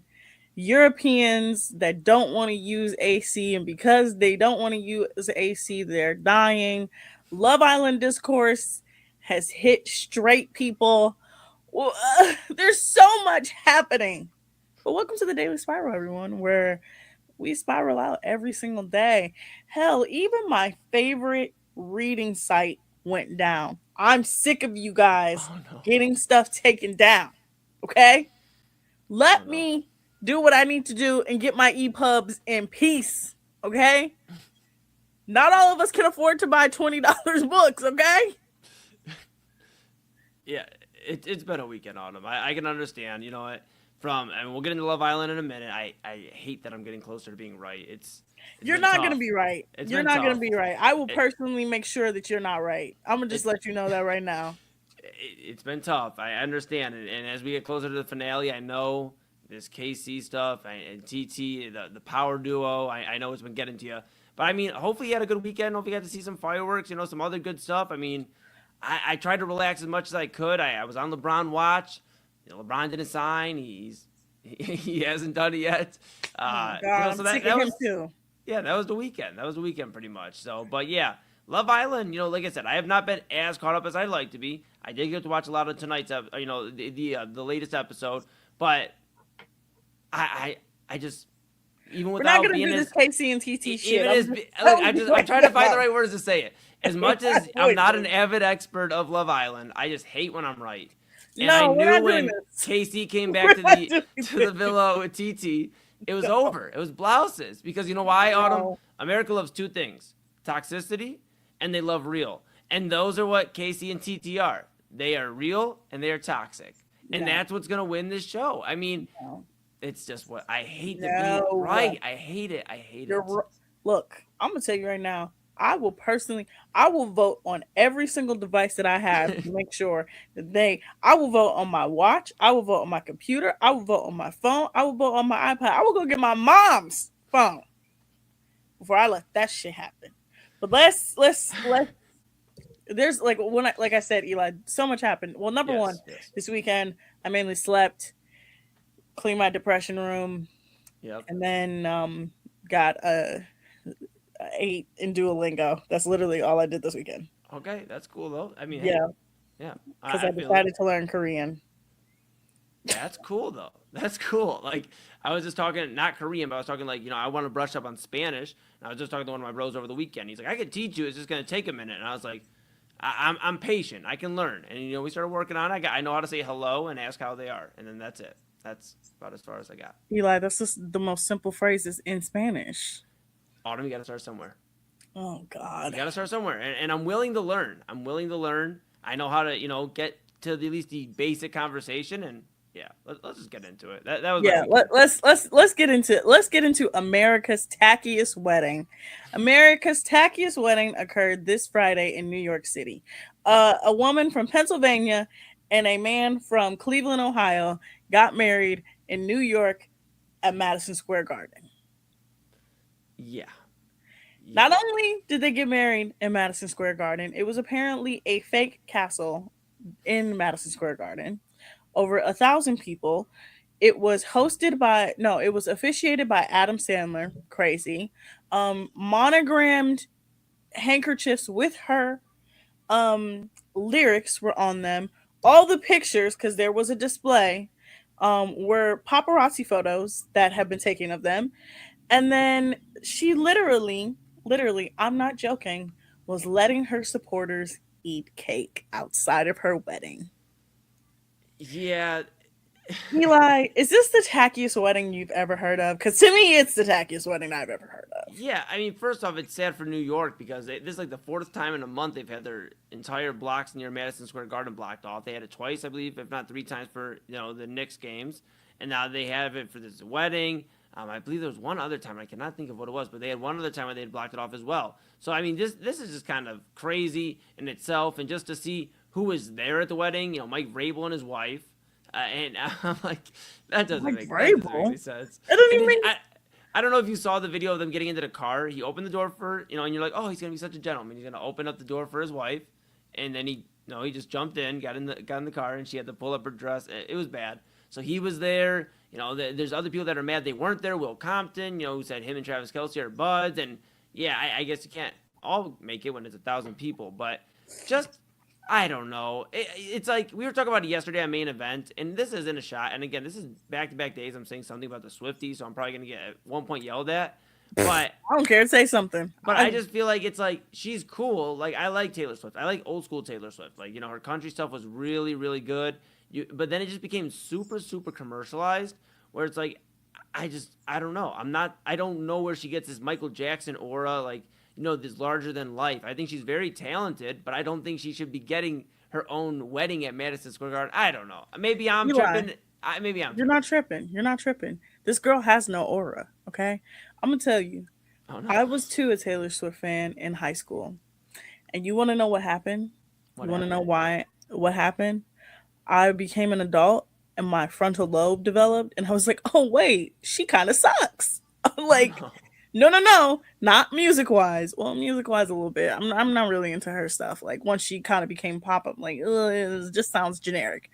No, she kind of, like, actually sucks. Like, I'm not just saying that. Like, she, of course, her whole wedding, not to mention, by the way, she shut down part of Penn Station, which I was there a couple weeks ago. Madison Square Garden is literally in the middle of a train station. Right. It makes no sense the way it is. It is in the middle of a train station. I think it's at least 4 major trains that come through there. So you're shutting down people's way to get to work, right?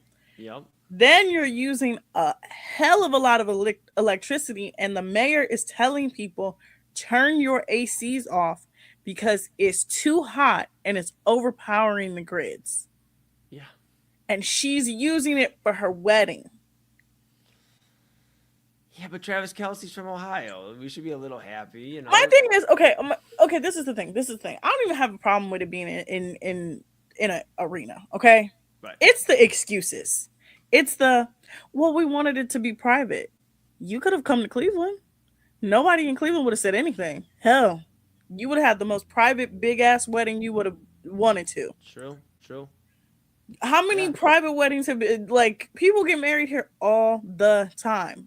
So privacy, no, that was bullshit. I'm sorry, excuse my French. This topic makes me heated.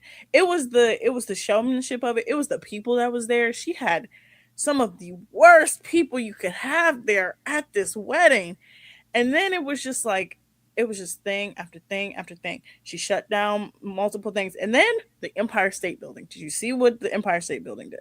Did they have the logo of the TNT or the Just Married thing? Was that my God. They had it everywhere. Just TNT Married was one of the worst things I've ever seen. Yeah. It looks so stupid. I was like, it don't even make sense. Yeah, I mean, I brought it up yesterday to Rob. I can't remember who tweeted it out. Random Twitter account tweeted out that, maybe they got married on July 4th because if they ever get divorced, Taylor Swift can drop her next album, Independence Day. Call it Independence Day. Yeah, I saw that. I mean, marketing genius. She's not a marketing genius. She's kind of just not the best. Well, we found out through, again, I heard about this wedding through Twitter, Everything I know is against my will, you guys. Apparently, an AMC executive, AMC, big movie studio, big movie company, big movie chain, was at the wedding.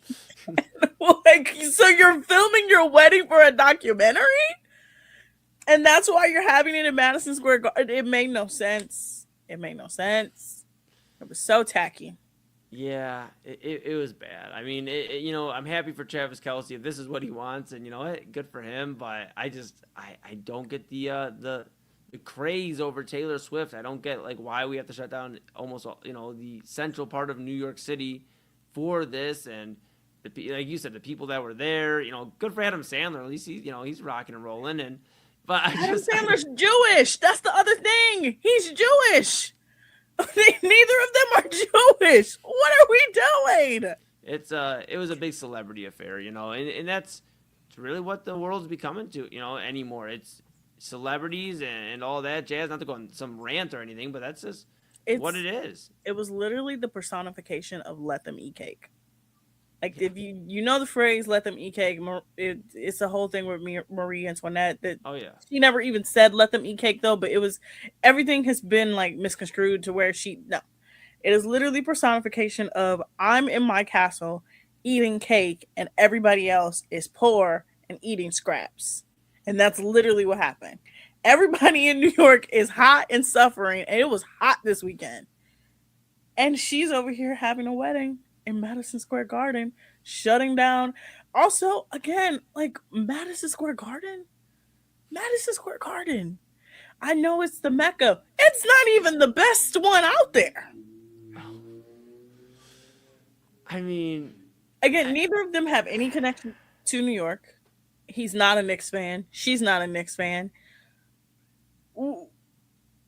It made no sense. Well, she's an adopted Knicks fan. She was there during the playoff run, and she wore a Knicks jersey here or there. So I don't know. You're not going to get much of a response out of me. I don't care for it. I don't care for the craze over Taylor Swift. I don't care for them shutting down New York City. And yeah, I mean, happy for Travis, but besides that, moving on. Weddings are overrated for the most part, anyways. Let me just say that. Hot take: weddings are super overrated. You go there, there's always some sort of drama. Somebody wants to fight somebody. Somebody's mad that they don't have the certain drink at the bar. Somebody's mad that it's not an open bar, that, why don't you do it like your cousin's wedding? Like, everybody's mad. Your aunt goes and dances and she can't get up because she's, a little bit older and she busted a hip. It's just like weddings are overrated. And a lot of times right now, and here we go. This is the bow on my rant my mini rant.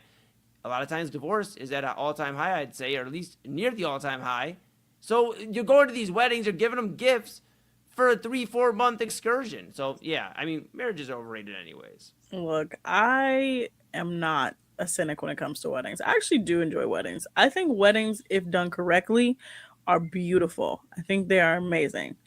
I've been to a decent amount as an adult. None of my friends have gotten married because the dating world. Look, we can actually get into that. Instead of talking about how Europeans don't want to get into AC, we can talk about the article I sent everybody.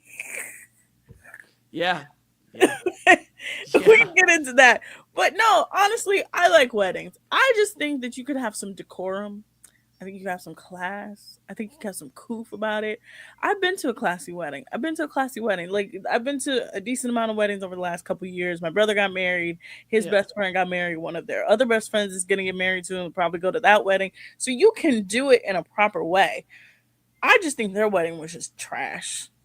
It was just terrible to me. And it was just unnecessary. And you just kind of disrupted. And it's 4th of July weekend. Everybody knows 4th of July weekend is just one of those weekends. It's like, why would you want to have a wedding? Yeah, on Joey Chestnut's holiday. Like, that's absolutely. As he only housed 66 dogs because it was too hot. Yeah. Come on. Or we talked about it yesterday. Rob and I were talking about it. Is he not in his peak or his prime anymore? No, it was too over? Hot. This is Joey Chestnut we're talking about. This man is an elite level stomach. I've never seen anything like it. One hot dog would have me throwing up, let alone 60. You seen the lemonade chugs where they do the lemonade chugs as well? Like Oh my God. the gallon of lemonade. It physically hurts my body when they dip it in the lemonade or the water and then they just shove it in their mouths. And I just throw up in my mouth every single time. All the bread all over their face. Oh, it's so gross. It's so gross. Yeah. When we come back from the break, we're gonna still share more stories. If you guys watched last week, Eli and I shared some dating horror stories. Eli learned a lot about my dating life last week. Yeah. Mine are like sweet and innocent, and Autumn's are like, oh shit, like tonight on 60 Minutes on CBS. Like that is like the difference in stories. But yes. So I'll share the backstory of how I got covered on the news because my dating life was so terrible. You guys are watching the Daily Spiral here on Inside Edge Network. Key On Sports is the leader in Ohio high school athletic coverage in written, print, and video streaming. From the latest news and results and written content to the high school football game of the week every Friday, Key On Sports has you covered. The vision of 15-time published author Vince McKee has become the most trusted site in Ohio high school athletic news. From podcasts to player profiles, Key On Sports is your one-stop for all of it. Visit them today at keyonsports.com or on YouTube at Key On Sports. Check out their socials on Twitter and Facebook as well. Clean energy, bold flavors, and no jitters. See why people won't shut up about Dubby. Clean energy, no jitters or crash. Whether you're starting your workday or getting ready to exercise, Dubby Energy helps you lock in and focus. With over 15 flavors to choose from, you can't miss. Order Dubby Energy right now by using the QR code on your screen and use the promo code InsideEdge10 to receive 10% off your order. Dubby Energy, your energy-focused sponsor of the Inside Edge Network, Cleveland's digital leader. Discover our collection of body mists made with clean, minimal ingredients. Handcrafted with natural essential oils and clean ingredients, they offer a natural alternative to synthetic fragrances. Perfect for sensitive skin and those seeking clean, mindful self-care, and the perfect gift for you or your special someone. Courtesy of Alley Rose Fragrances. First-time customers, use that promo code InsideEdge20 to receive 20% off your order. AlleyRoseFragrances.com, a proud sponsor of the Inside Edge Network, Cleveland's digital leader. Whether searching for a baseball autographed by your favorite World Series slugger, a signed football by an iconic Hall of Famer, or the jersey of a world-famous soccer star, you've come to the right place. Here at SportsMemorabilia.com, the web's leading source of authentic sports memorabilia, you'll find more than 500,000 authentic products from nearly every professional sports league, team, and players. Not only will you find your next prized sports possession with ease thanks to superb customer service and tremendous site experience, you'll have the satisfaction and peace of mind that every product listed comes complete with a certificate of authenticity and is fully backed by the SportsMemorabilia.com lifetime authenticity guarantee. Go to SportsMemorabilia.com by using the QR code on your screen right now. SportsMemorabilia.com, a proud sponsor of the Inside Edge Podcast Network, Cleveland's digital leader. Find us on InsideEdgeNetwork.com for the latest information on your favorite shows, personalities, and network partners. Plus, guess what? We have a merch shop. That's right, we have network polos, t-shirts, champion jackets, hats, and bottles. Rep the network. Every purchase supports independent sports and entertainment media. Use the QR code on your screen right now to check out InsideEdgeNetwork.com. That's InsideEdgeNetwork.com.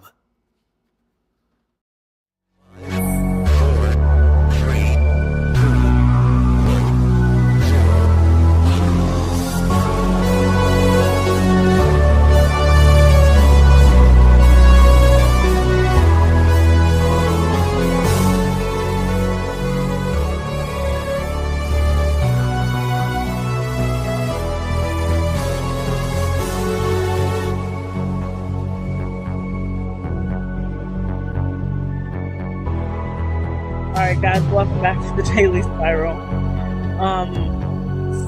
Okay. I don't even know how to approach this. We were at the Band-Aid office. I'm just, okay, so last week, Eli and I were talking about our terrible dating lives, because the week before we talked about how we had terrible dating lives, right? Right. Right. Eli tells a Nothing's story. changed. Yeah, nothing's changed. It's still terrible. It's literally still terrible to this day. Literally, I've been ghosted like twice this year already. At 31, I didn't expect to still be being ghosted. Honestly, that's just how the dating world is. Yeah. But I told him a few stories. I told a few stories. Yeah. One of them super traumatizing. Another one I told that off air, and I had to use some names that I can't say on air. Yep. Were you surprised about that one? Yeah. Never gonna make you look at him the same, right? Never gonna look at him the same. Absolutely not. No one does when they find out. But I sent everybody an article with a video attached. Yeah. In which I am featured talking about how terrible it is to date during the pandemic and post-pandemic. Yeah. I mean, can I ask? Yes, you can ask. Ask away. About the gas money. Now, was that the first time, the second, third time? He asked you for gas money. Okay. So just break this down. Let me break this that's down. The leading Let me break quote this in down. the story. That's like you open the story, you get to the second sentence, and that's the leading quote. Yes. Okay. So this individual and I don't talk to him. Literally, he's blocked on everything. He's literally been blocked for a while. Okay. Right? He's literally been blocked for the last, 2026? He's been blocked since 2018. Since right after the story happened. Okay? So I was seeing this person that I met through Bumble, but I didn't actually meet them through Bumble. Okay. We matched on Bumble, but then he slid into my Instagram DMs and I saw it like a month later. So we're talking and talking and talking.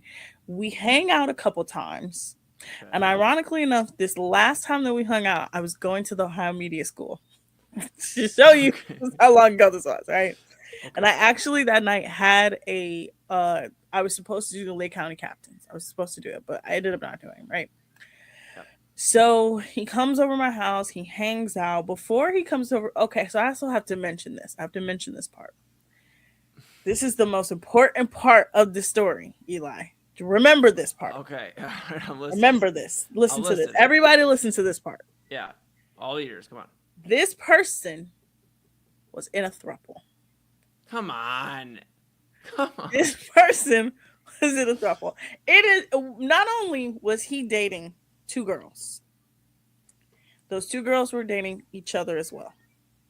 It's just like somebody's gonna get mad.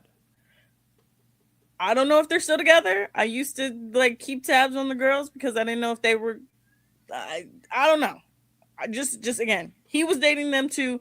They were dating each other, and they had an open relationship, from what I was told. It was already pretty open with 3 people. I mean, it's already pushing the bounds of normalcy. Not that there's anything. I mean, I'm not saying if that's how you get down. If 3's your crowd, then I guess we are not shaming people for being into polyamory, okay? Even though he made me never like polyamorous people.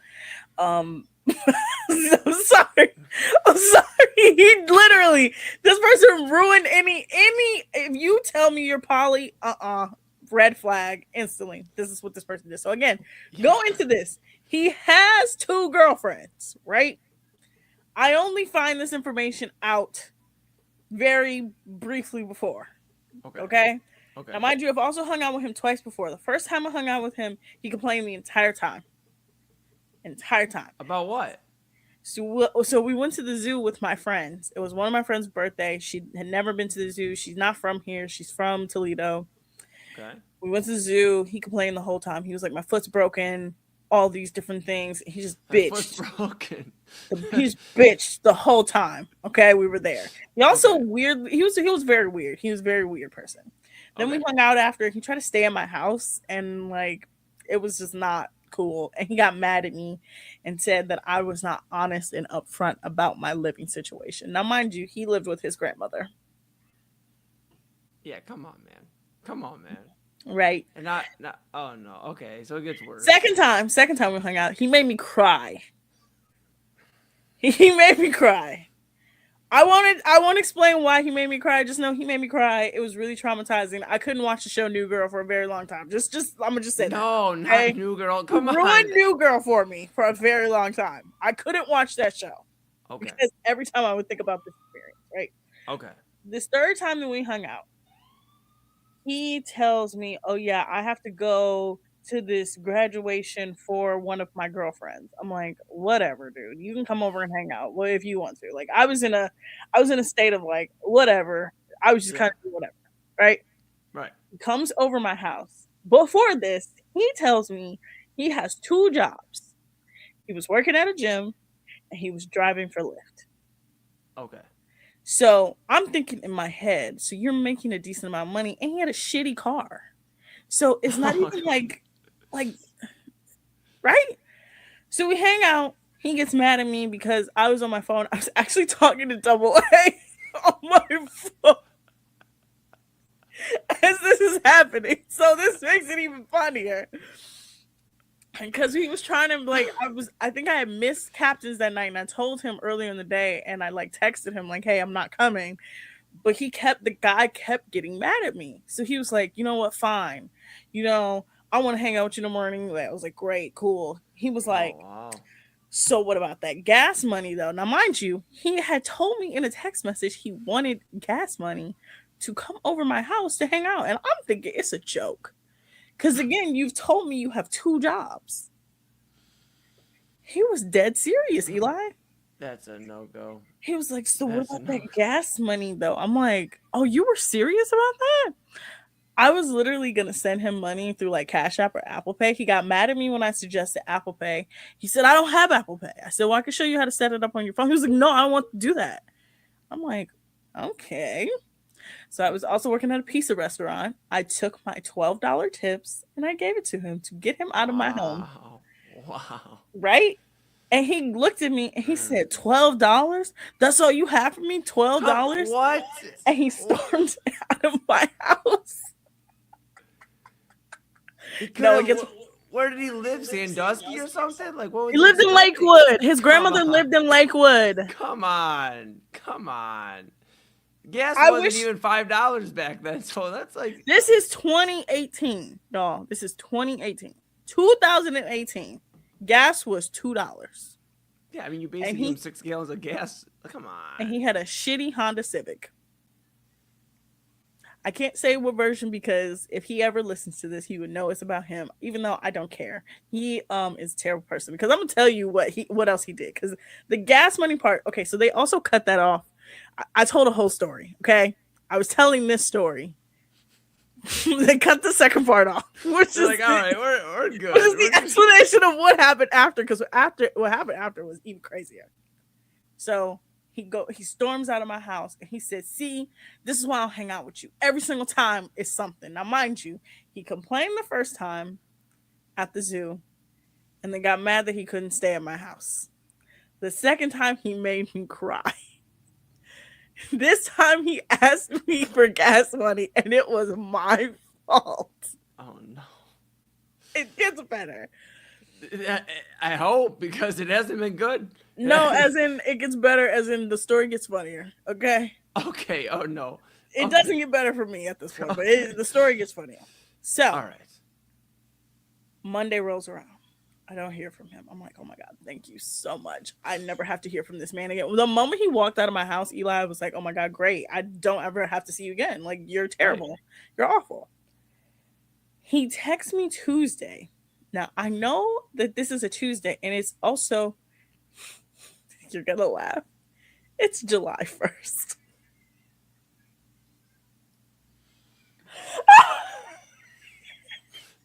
You better not be saying, please do not tell me what you're about to tell me. So, okay. So I'm in class at Ohio Media School. We've started our second lesson because we've already gone through our first one, our first block. We're in our second block. Okay. So he's texting me the whole entire time. And I'm like, why are you texting me? I look down and it's like, so I just want to let you know I'm still mad at you for not giving me the appropriate amount of gas money. And I'm Come like, on, dude. what is going on? Chill out. Okay. Eli, when I tell you, I ignored the message so fast. I ignored it so fast. I ignored it. Okay, well, that's got to be it then, right? No, this is not. Right. So the whole day he's trying to text me. He keeps texting me. He's texting me. At this point, I just am like, what do you want? He goes, I just think it's like we're just not meshing on things. He was like, because you owe me $60. I said, $60? I said, what are you talking about? $60. He said, well, I've come to see you 3 times. I said, I didn't beg you to come to see me. You made the decision to come to see me. I said, I don't owe you anything. In fact, I'm like, I don't know where this mindset comes from that I owe you anything. $60 is He said crazy. I owed him $60 because he drove to go to the zoo and drove to my house. Then the second time he drove from Ohio City to my house. And then the third time he drove from Lakewood to my house. Y'all, I literally, from all 3 of these places, live 15 minutes away. Not even half $20 per Not trip. even half a tank of gas. That's crazy work. And a shitty Honda Civic. Oh no. So I called him on that. It gets worse. Okay, so then the next day, because this goes into Come a on. Wednesday. I promise you, it goes into the next day. Okay. So I'm like, whatever. So I'm ignoring him, and he's getting more mad because then he goes, this was when, again, I'm still doing captains. So I had like a small sliver of space after class in between captains, right? So I came home because I didn't live that far away from school.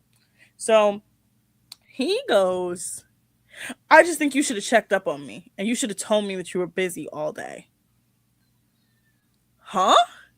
He was like, you could have called me and told me, hey, I can't talk right now. I'll talk to you later. I'm like, what is happening? In my mind, you're not my boyfriend. You have 2 girlfriends. What is going on? Then I get a phone call from him. Come on. Okay. And this is where this ends.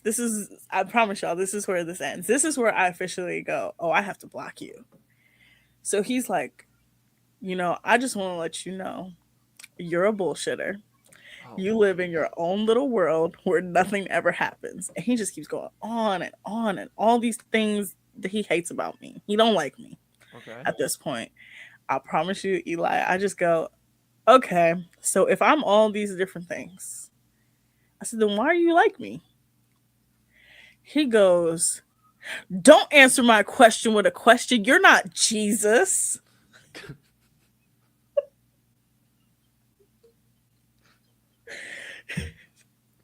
I go, and I just kept repeating. I said, why do you like me? Why do you like me? He goes, I don't like you. In fact, I don't want to talk to you anymore. I said, great. So you don't have to. He said, I won't. I said, okay, you don't have to. And he just kept going and going and going. He hung up on me and I blocked him right after. Oh, no. No, it gets more embarrassing. Now, mind you, at this Okay. point, I'm 23, right? 23 years old. Eli, guess how old this man was? 32. You're close. He was 30. That's No, I'm lying. He was 28 because he was 5 years older than me. that's just that guy was living a life. I mean, not necessarily not saying a good life per se. I'm just saying a life. He was. See, this is the problem. My stories are like so like innocent. And it's like, like, hey, like I was watching Portlandia while she was, working, and she told me she didn't want to, connect on that level. And yours are like, yeah, so this guy made me cry and asked me for $60 and blew my phone up at the Ohio Media School until I answered. Like, what the? What? What? Okay, because then there was another story in there that I told, and it was the guy who wanted to go camping as a first date. That's scary. Oh, it was so That's terrifying. scary. Did you go? No, absolutely not. First of all, he invited me to a bonfire at his house. Now, mind you, I never met this man a day in my life. We were talking over Hinge. He asked me to go to a bonfire at his house. I'm like, no, I'm good. He lived an hour away from me. And then he was like, well, our first date can be us going camping. And I'm like, I'm a little busy that day. Yeah. And then he tried it again. He was like, yeah, we can go here, here, here. I'm like, no, I'm good. I'm good. And then he got mad at me too. I was, oh man, this was my era. I just used to make men so mad. I really did. He got so mad at me that he texted me and he said, I just make every excuse in the book because I was taking family members to doctor's appointments because I was the only one with a car. And he got mad at me. Oh no. He got mad at me. And he oh my God. I'm just thinking about it. He got so mad at me. He got so mad at me that he literally texted me. He said, I don't want to talk to you anymore. And blocked me. That's the best. That's the best. I think one of the scariest, I know we got to go break here in a little bit. One of the scariest moments for me is when I walked over, I went to a chick's house, we were kicking it. And as soon as I walked in here, woof, woof, like, I walked up. Our dog. It was a dog, but it was a Great Dane. It was a Great Dane. It was in a cage, and it did not look friendly. And I was like, yeah. And she's like, don't worry, he'll keep it, we'll keep him in the cage. I'm like, please do, because, like, I don't feel too good about this. So, yeah, we had, like, some scary moments, but none top that. I'll have to, like, go back to the drawing board and think of any top that. I just don't think they do. I just don't think they do. I just want you to know, I got profiled on the news because a guy made me cry. Okay, I'm going to explain. Okay, I'm not going to go into too many details of why he made me cry, but just know he made me cry during sex. Oh, no. Oh, no. And he accused me of trying to break his appendage. Stop. That's exactly what happened. And her new girl was playing in the background, and that's why I couldn't watch it anymore. That new girl. Oh no. It was so. Oh my God. It was the episode where Jess and Nick break up. So I really couldn't watch it. I was like, oh my God, this is terrible. That's tough. That's like me with Portlandia. But I didn't think Portlandia was even that funny to begin with, so I don't think I'm missing out on much anyways. But now I definitely can't watch it. She said, oh, I can't be the first. I said, what? I didn't think that was like such a bad thing at the time, but I guess she just said no. 21 no. and 21 and saying that, she looked at me like I was like, it said some terrible things. She's like, oh no, I can't be your first. I'm like, damn, like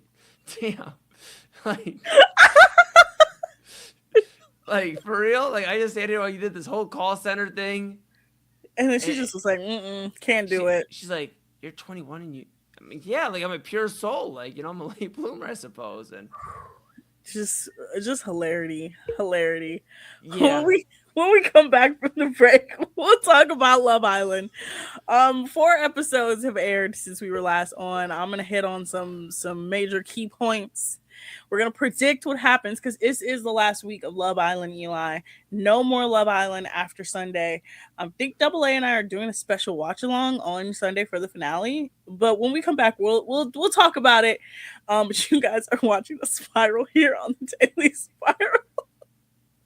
Fanatics isn't just our name, it's who we are. Loyal, passionate fans dedicated to our favorite teams and to the sports we love.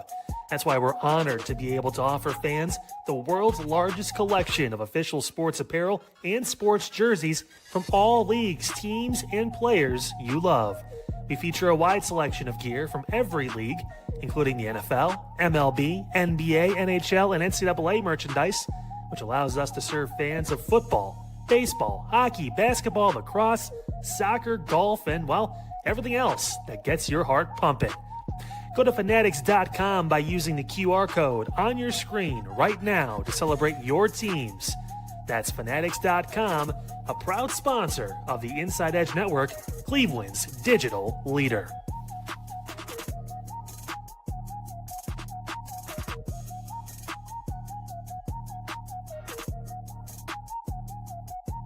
Small business owners are superheroes, but nowadays running your business means doing so inside your shop and on social media. That's why you should make Omega Video Marketing your sidekick. With a decade of content creation experience, I create dynamic, informative, and fun videos for your specific social needs that will increase brand awareness, get you more followers, and keep your social pages and websites current and fresh. I offer flexible pricing and turn times and will work with you to understand your brand and your story. All of that comes from the heart. My award-winning expertise is just the cherry on top. So let's get connected. After all, your brand is the alpha and my expertise is the omega. Discover our collection of handcrafted candles. That's right, every product is thoughtfully created in small batches free from harmful toxins for mindful everyday indulgence. Our candles are hand-poured in coconut soy wax with natural wood wicks, offering a long-lasting burn and rich fragrances.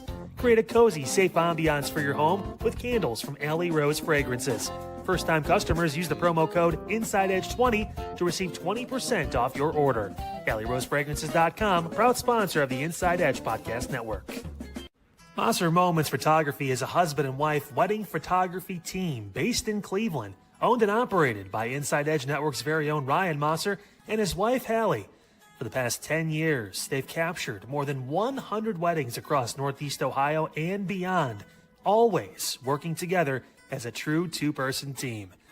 Their style centers on authentic, emotional storytelling, documenting the real moments between two people in love and creating images that feel natural, comfortable, and true to the couple.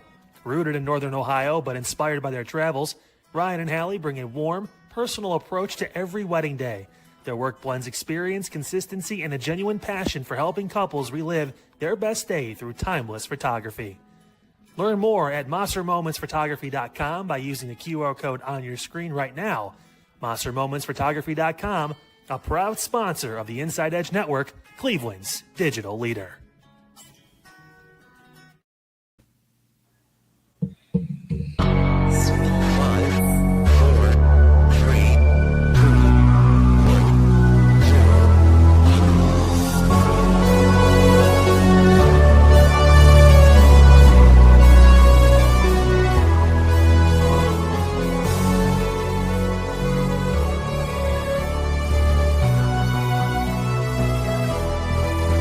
All right, welcome back, guys. If you thought my dating life was a shit show, welcome to the Love Island Villa, where I have experienced 4 days worth of hot mess behavior.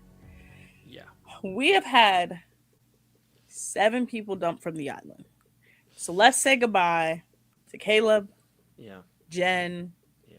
Gall, Yeah. Amora, Parmita, and Corbin. Am I missing one? No. Wait, Caleb, Hold on. Jaden, Gall, Amora, Mhm. Jen, How could you forget Jen? Parmita, and Corbin. 7 people dumped. We had a recoupling that was the shortest recoupling I've ever seen in Love Island history. It was like 2 sentences for everybody. I said, wow. You had Sincere. Man, what's wrong with him? He said, she's going to take me back no matter what I do. He really said that. He really said that. She puts me before everybody else. What? What is wrong with him? Yeah, I mean, this is why I'm saying, I know we'll get to Casey in a moment. This is why I'm saying. I actually won't get to Casey at all. He actually didn't piss me off. That's the thing. He didn't piss me off. And that's what I'm saying, Autumn. He was under fire for a minute, and that's why I thought it was so outlandish. I will continue to be on his neck. He is still terrible. I thought it was outlandish.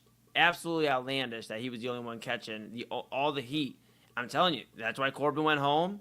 That's why, Zach, I mean, like, this is why these guys are all under heat. Sincere, I mean, this is why they're all under heat, because not Corbin, KC at least stands on business. He's stood on business the entire time he's been in the island. Okay, I don't want to talk about KC. Let's get to Sincere. Sincere has been the most diabolical individual in that villa outside of Zach, okay? Correct. Sincere made it so difficult for everybody that literally Corbin, so on Friday, they had to pick who they thought was least compatible to most compatible, right? Right. The couple that they thought that everybody thought was least compatible got these little broken heart things put on a peg thing. Mm-hmm. And it was between Amora and Gall, who Who would have thunk that the two people who were clout chasing for real got sent home? Then it was between Kenzie and Dylan, Corbin and Parmita, Yeah. Melanie and Sincere. Corbin and Parmita essentially was like, hey, Melanie, you deserve better. Sincere's a liar. Corbin was like, y'all don't understand. This man literally has been telling us things. We're giving him advice. And then come to find out on movie night, he did the complete opposite. like It's just so Sincere is silly at this baffling. point. It's like so silly at this point. Like the trends. We were talking earlier tonight on Primetime on him about baseball and how baseball has trends. Love Island has trends too. And if you follow them long enough, you'll know who's going to make it long, into the finale of this game. And Like I said, Sincere has entered a Hall of Fame of light-skinned demons on this show. He might be number one, but that wasn't even the best part of that whole thing. They told Parmita and Corbin, no, Kenzie voted for them, and she was like, yeah, I think their relationship is super lustful and they really don't have anything in common, and all they talk about is how hot each other is, right? Parmita goes, well, I think she's just jealous because we're the most attractive couple here. come on. Like, what are we doing? What are we doing? Oh, so that was Friday. Saturday was After Sun. After Sun was just a recap of what happened. We got to see Gall get roasted by his family. Jen got her phone back, found out that she was kind of a nothing burger. They, for some reason, everybody that gets partnered up with Sincere blames Melanie for going back to Sincere. Y'all, she's being manipulated. She can't. She's in the game. She can't help it. She can help it. It's too late at this point. She in too deep. Right? Yeah, they're not going to split the money if they. No, I mean, they're not making it, but they're not even getting that money. They're not even close to getting that money. So then Sunday, we get the obligatory follow-up episode, which is supposed to be a chill episode because usually when somebody gets dumped, we get a chill episode. Yeah. We got the karaoke contest. Did you see any of this karaoke contest? Bits and pieces, not enough. Not enough to. Who did you see? Corbin. Yeah. Him and Parmita did Dilemma by Nelly and Kelly Rowland. Yeah, that explains Corbin in Love Island, the dilemma. Jesus Christ, it was bad. I'm going to just say this. No one on this cast can sing at all. None of them have any sort of musical talent. Carl and Anaya, I love them so much, but every single time I heard their voices, I had to mute it because it was that bad. I was like, no, we can't do this. Trinity and Bryce were performing No Air, and somehow he just lifted her in the air. I'm like, what? Like, that's the weirdest song to lift someone in the air to. Yeah, it says no air. Why are you putting them in the air? It's Kata and Zach did a ballad. I'm like, huh? But the one who I just knew she was gonna kill it because she's been doing the splits all season. Yeah. Kenzie. Her and Dylan did Don't Go Breaking My Heart. And at one point she does a split and he does a toe touch like over her. And to me, I was like, okay, like this was perfectly tailored to them, right? Right. We get to the end. They find out America has been voting on who's the most compatible couple. They found out that Trinity and Bryce, Anaya and Carl, Melanie and Sincere, and Casey and TT were all voted top 4. Or so we think. She literally said in no particular order. But the people who were in jeopardy of getting eliminated were Zach and Kata, Kenzie and Dylan, Corbin and Parmita. Kenzie and Dylan only didn't get eliminated because they won the karaoke challenge. We finally have a challenge that means something in this stupid game. And you give it to Kenzie and Dylan. They fought hard for it, Autumn. So then... They fought hard for it, They had a performance of a lifetime. They really did. Honestly, I'll give it to Kenzie. Honestly, that was her audition for Dancing with the Stars. I can see her on the upcoming season. Yeah. For real. I really can. Like, I think she would do really, really well on Dancing with the Stars. And I think she actually has, like, the charisma to do it. But we had to say goodbye to the robot couple, Corbin and Parmita. And even then, it still was so awkward and cringe. Parmita talking about, oh, we're still so hot. We're still so sexy. Girl, what are you talking about? He, at one point, he started crying. And they all were like, oh my God, the robot has feelings. Stop. They said the AI programmed the feelings in there. They said we broke the robot. It's got a new update. I mean, are we surprised at this point with Corbin? I mean, No. I don't think anybody should be surprised with them. Did you guys enjoy my video compilation that I sent you of him in the car? Yeah. He has all of these videos that have gone viral of him singing in his car. I can no longer listen to any of those songs because I just hear his voice. Yeah, not good. Not good. Corbin, one of the worst. One of the worst contestants of this entire season. Yes, he was bad. He was really bad. But again, if he's telling Sincere, you're terrible, I think Sincere has to listen. I think he has to listen. Yeah, I don't think he will. He hasn't listened this entire game. Somehow he's still here. We'll get to Sincere. Real quick. So tonight, it was actually really cool. It was a really cool episode. Nobody was eliminated, thankfully. We do have a vote coming up, and that vote will probably be on Wednesday because I think tomorrow is family day. So so again, like I said, there's technically 6 days left of this competition. 6 days for 4 couples to position themselves to win $100,000. Right? Right. So,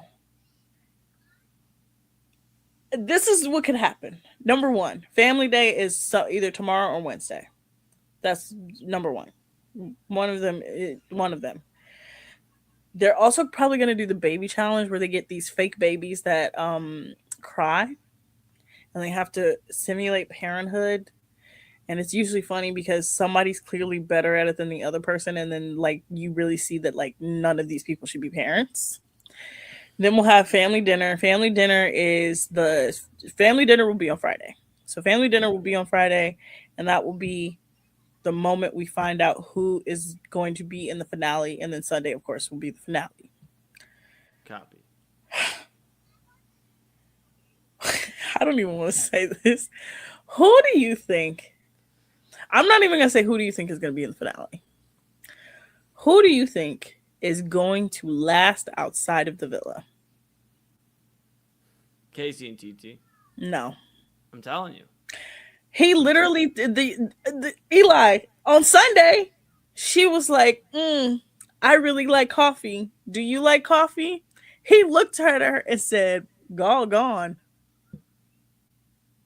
She was asking him to make coffee, and he looked at her and said, gone. He doesn't pick up on all the things. I mean, like, she's patient with them. I think they last. They last, and I can see Zach and Kata lasting. Zach and Kata? Yep. A man who literally had to be convinced by Bryce of all people was like, hey man, maybe you're in the bottom and people don't like you because you're a little wishy-washy and you won't commit. I know, but she's been with him for a grip. And then talk to Sincere, which again, why are you talking to Sincere? Right. And was like, oh, should we close it off? Well, close it off. Everybody's closed off because nobody really wants to pursue anybody else. I'm like, okay, you smart about that. He was like, but I don't want to make her my girlfriend. You guys have had sex. What are you talking about? Yeah, I get it. I just think, if she didn't like him enough already at this point, I don't know. I just think she's been with a terrible person this long. I could see them at least getting outside of the villa for a little bit. Not like 3, 4, 5 years, but an extended period of time. Okay, I actually think that there are 2 couples that will last. One more than the other. Mm-hmm. I love Bryce and Trinity, but Bryce is kind of a little insecure, and I think I need him to get with it. I think him to not be insecure. If he gets over that insecurity thing, they'll be fine.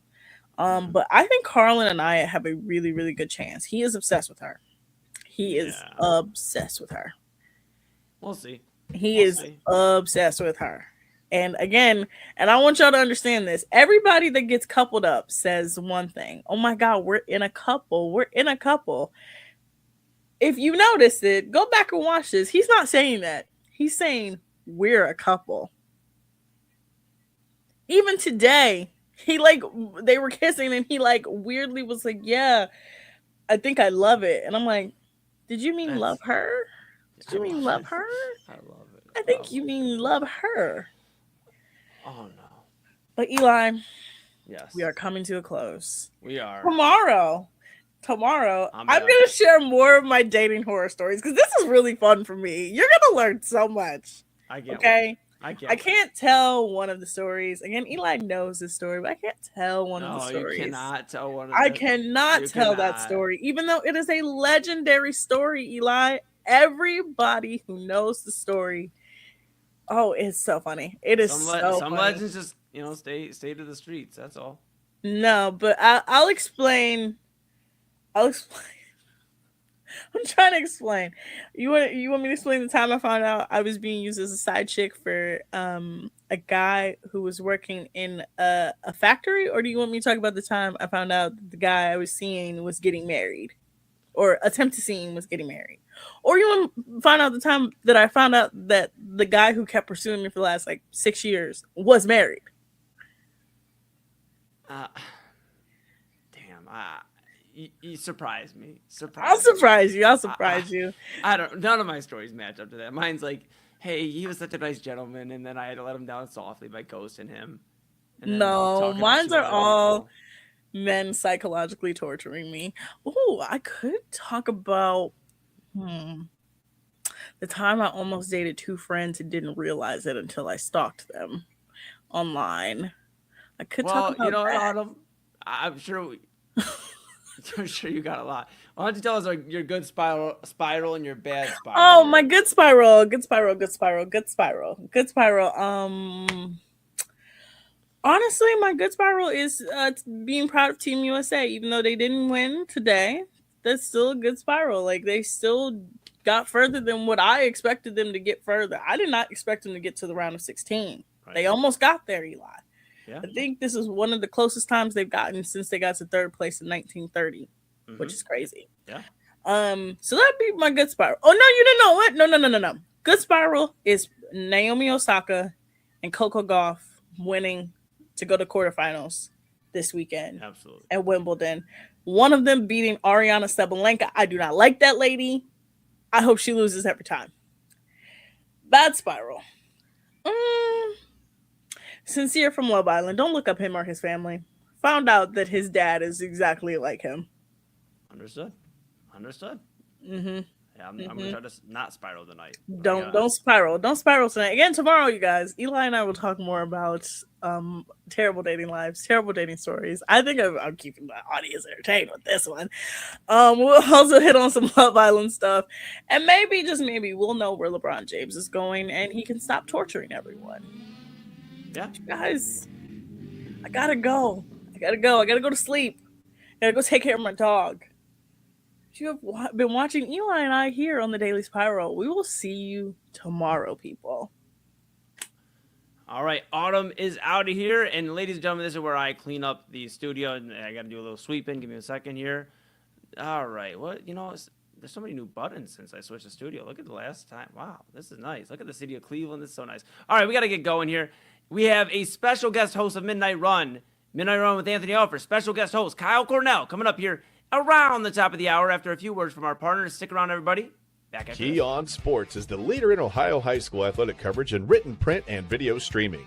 From the latest news and results and written content to the high school football game of the week every Friday, Key On Sports has you covered. The vision of 15-time published author Vince McKee has become the most trusted site in Ohio high school athletic news. From podcasts to player profiles, Key On Sports is your one-stop for all of it. Visit them today at keyonsports.com or on YouTube at Key On Sports. Check out their socials on Twitter and Facebook as well. Clean energy, bold flavors, and no jitters. See why people won't shut up about Dubby. Clean energy, no jitters or crash. Whether you're starting your workday or getting ready to exercise, W Energy helps you lock in and focus. With over 15 flavors to choose from, you can't miss. Order W Energy right now by using the QR code on your screen and use the promo code InsideEdge10 to receive 10% off your order. W Energy, your energy-focused sponsor of the Inside Edge Network, Cleveland's digital leader. Discover our collection of body mists made with clean, minimal ingredients. Handcrafted with natural essential oils and clean ingredients, they offer a natural alternative to synthetic fragrances. Perfect for sensitive skin and those seeking clean, mindful self-care, and the perfect gift for you or your special someone. Courtesy of Alley Rose Fragrances. First-time customers, use that promo code InsideEdge20 to receive 20% off your order. AlleyRoseFragrances.com, a proud sponsor of the Inside Edge Network, Cleveland's digital leader.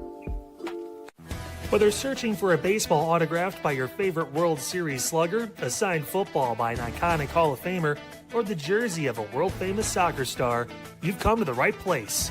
Here at SportsMemorabilia.com, the web's leading source of authentic sports memorabilia, you'll find more than 500,000 authentic products from nearly every professional sports league, team, and players.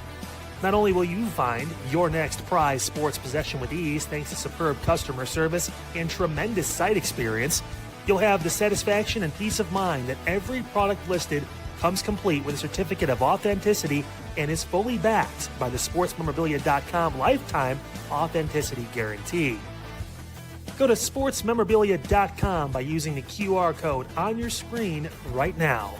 SportsMemorabilia.com, a proud sponsor of the Inside Edge Podcast Network, Cleveland's digital leader.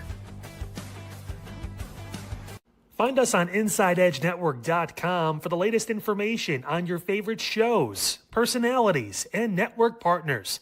Plus, guess what? We have a merch shop. That's right, we have network polos, t-shirts, champion jackets, hats, and bottles. Rep the network. Every purchase supports independent sports and entertainment media. Use the QR code on your screen right now to check out InsideEdgeNetwork.com. That's InsideEdgeNetwork.com.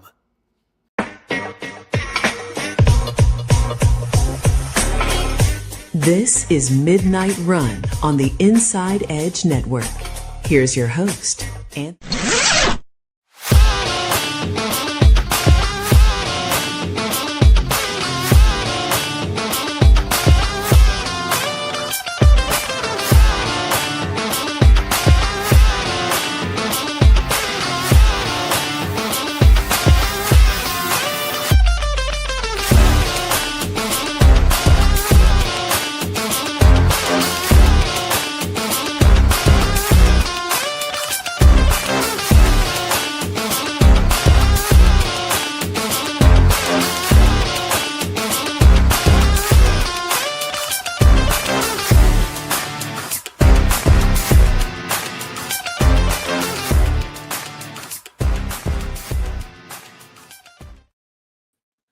Welcome in, everybody. Midnight Run. It's a special edition. Over the next 2 nights, I get to have the outstanding honor of being able to fill in for the one and only Anthony Alford, who is out dealing with some family stuff. And we wish you well, buddy. You're in our thoughts. You're in our prayers. You and everyone involved. A great opportunity to be able to talk to you guys here in the late night. No, I'm not running. I did it earlier. I played some tennis. Tell you what, I wanted to run from the screen a couple seconds ago. Every time I turn on this network now at this point, Autumn's either talking about this crazy ass dating story or Love Island, and there's no in between. Like it's unbelievable. Wow. I being in the same relationship for as long as I was, not as many crazy dating stories as Autumn or even Eli for that matter, but it's always entertaining to say the least when we see that.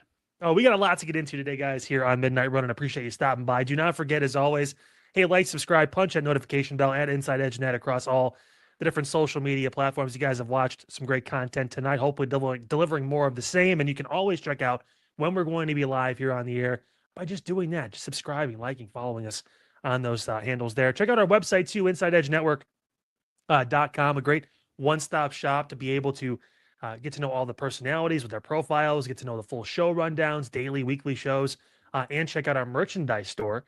Again, a great chance to support local grassroots media, just like this, just like us here on the network. And you can download the app over on Roku. Just search Inside Edge Network on Roku. Take us wherever you are, whether you were in Seattle watching the U.S. men's team get their asses kicked, or whether you're sitting at home right now and you're just wondering why you're up and banging your head against the wall because they still lost no matter where you are. Take us with you with the Roku app. Just search Inside Edge Network again there and do that. We're going to talk about LeBron today, too, on the show. We're going to talk about the Browns. Double A still giving me show ideas even when he's not here. Is their starting roster really that bad? We'll dive into that. Some other names coming into free agency today that could maybe be of interest to Cleveland. And, it wasn't just the U.S. that lost today. Another legend in the sport lost and will not get to a World Cup final or win one in his career. Will it affect his legacy? We'll talk about all that coming up here on Midnight Run tonight, guys. And again, so appreciative of you being with us. But first, we have to talk about the U.S. A 4-1 loss to Belgium this evening in Seattle. That guy was back. He didn't really do much, though.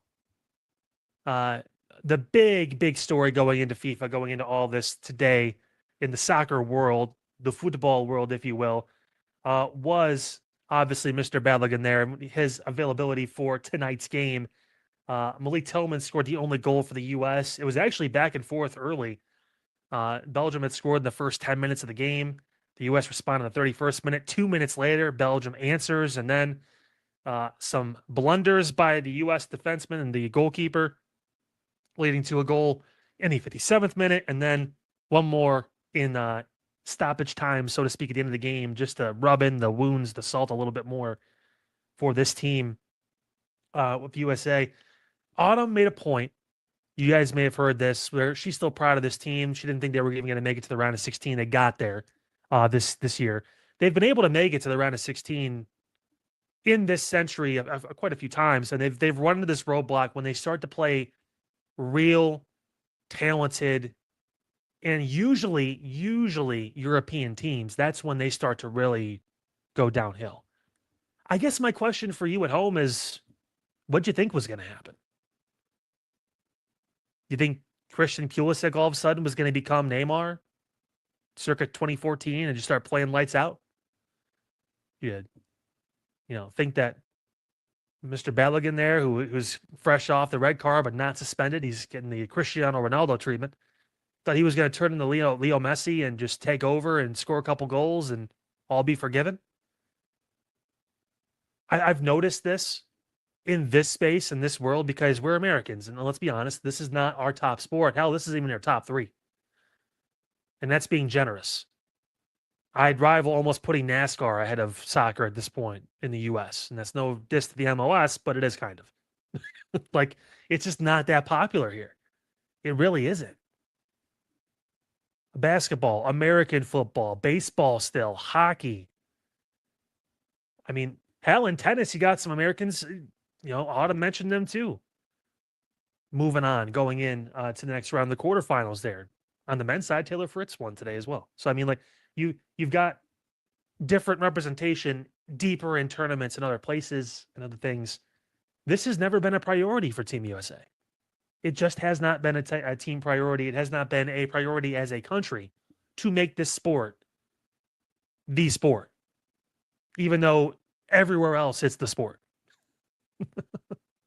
And you guys have seen the crowds, you've seen the energy, you've seen the enthusiasm, you've seen everyone fully into this, and it's really fun. For these few weeks, it was in the U.S., Canada, and Mexico. Now, all three hosts gone in the round of 16. No more home field advantage, no more home court, none of that stuff. Now the big boys come out to play. Spain winning earlier today too, 1-0 over Portugal. Cristiano Ronaldo is he's done. It's his last World Cup appearance. He's out. But again, circling back to this game, what did you guys think was going to happen? I think the U.S. was suddenly going to be. This is not Belgium's best team, by the way. Belgium had beat the U.S. prior, several years ago. That was a better team. But this team is just, when you get to play the European teams, look at this now. The Englands, the Norways, they have the star player or two, sure, but they're just better because there's more of a focus. It's not like super complicated to understand why the U.S. gets to around here. Maybe they get to the round of 32. Maybe they get to the knockout round, the round of 16. Maybe on a rare occasion they get to the quarterfinals. But that's it. And it's usually pretty bad. Like, this wasn't a 1-0 loss like earlier today. Portugal and Spain, a battle, no goals until the 93rd minute or whatever it was. Like, that was heart-wrenching for Portugal, a team that a lot of people picked because it was Ronaldo's last World Cup. Spain, I think, was the favorite going in. Them and France, another team. It's like, ugh. It's just different. It's different to them. It just really is. And it's not shocking to me. I kind of expected this to happen. I thought maybe it'd be a little closer. He knew Balogun wasn't getting a goal tonight. Belgium was so mad at that. They were so pissed off at that. There was no way. There was no way they were letting that dude get anywhere near the goal. Come on. Come on. That wasn't happening. Pulisic gets hurt. There's going to be a lot of critics about him. He's still young-ish. I mean, but again, this team, there are some good pieces that you can build up into the next World Cup that should still be around. You know, you take this as a learning curve and a hopefulness that maybe a quarterfinal, a semifinal is in your future. But the longer there isn't an emphasis put on soccer or football in the U.S., this is what you're going to get. And it's really fun to wave the flags. Listen, I love this country. I love being here. It's not about that. It's just about just being practical and having an actual sports mindset, looking at this, looking at the rosters, being able to go, no, we don't stack up well against any of the 16 remaining teams or 15 remaining teams left. We just don't. Teams from South America and Europe are just going to run roughshod. And hell, Ghana did too a while back. Like, it's just how it is. It's a different game to them. This means everything. Everything. I will give credit, and I know it'll be a little controversial, to President Trump for what he did, calling the FIFA president and being like, maybe we should review this. Doesn't seem right that the best players shouldn't be on the field. At least somebody fought for Team USA. Shit. They're back there like, oh, I guess we have to accept the decision. I mean, at least he was like, I watched it. Didn't seem like it. And if every other head of state is going to call FIFA to bitch about something, why not us? I'm not mad at it. Doesn't mean I like the guy. Doesn't mean I think he's a great president or a bad president or anything in between. I like the fact that he stood up for America there. And that was kind of more of a player's thing. Anyway, Trump was a player's coach right there when he made that call.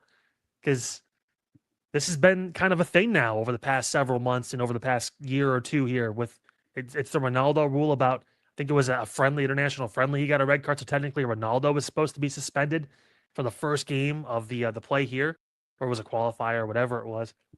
He got access to play. There was a couple different scenarios that ESPN had listed out in an article they had on their website that just kind of referenced this point. This is not like this has never happened before. This has happened recently a lot. Like them using this rule. And Belgium was pissed. That's what we need to do. We need to give them a bigger reason to be upset. But I don't fault President Trump for taking up on this. I don't fault the U.S. for supporting that sentiment and for Balogun to get into the game tonight.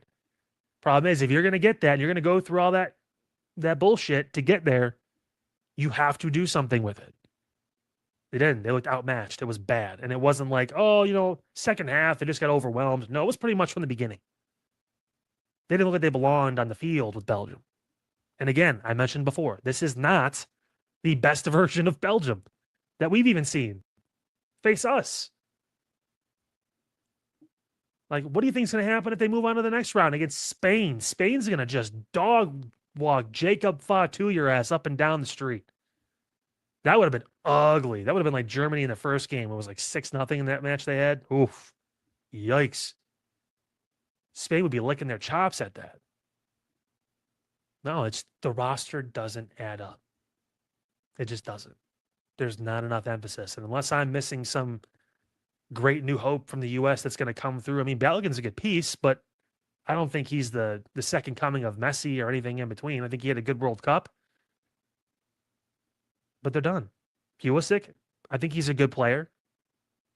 I don't think when you look at the best players on all these teams, you look at the Haalands, you look at in Norway, you look at the Mbappes over in France, he's the worst of the best.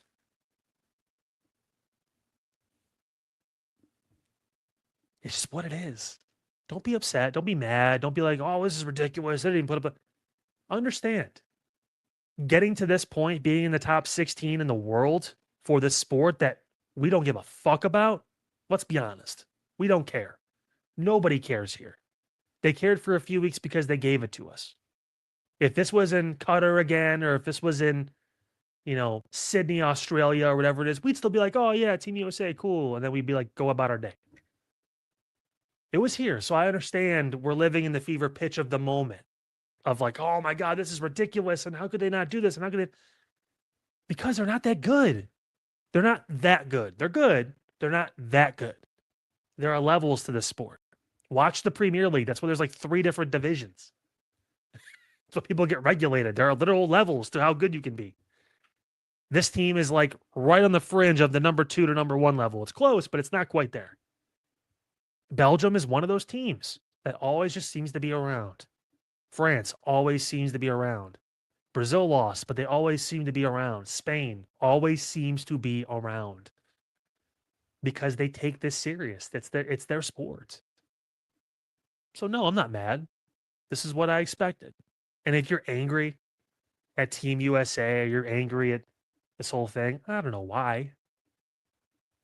Be happy they did what they did. They won some good games. They did beat an Eastern European team to get into the spot in the knockout round of 32, whatever you want to call it. Hell, Malik Tillman showed something. He's a defender, dude, scoring goals. Why not? Sure, keep doing it, buddy. I don't get it. Dude, social media is like the bane of my existence because like I looked and I see all these people just trashing this team and how could they put out that kind of effort or whatever it is. But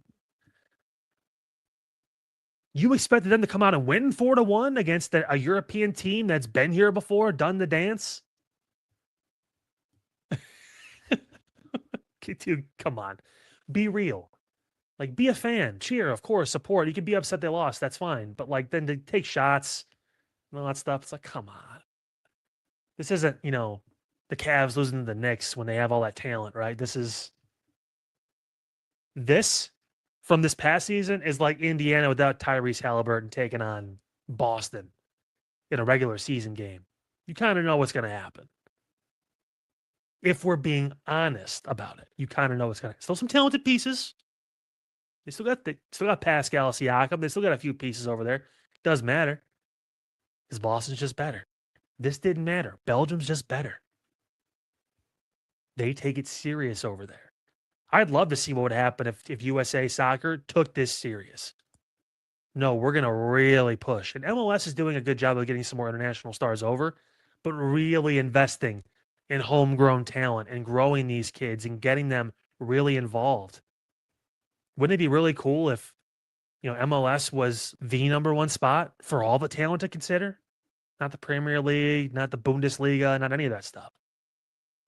Not a random league in Saudi Arabia that's going to pay someone $50 million a year to kick a ball. Like, no, this is really give it a shot. And it's not going to be a 4-year thing. That's a generational type thing. It takes, a long time, probably over a decade to build that kind of foundation to catch up to anywhere near some of the lower European teams are.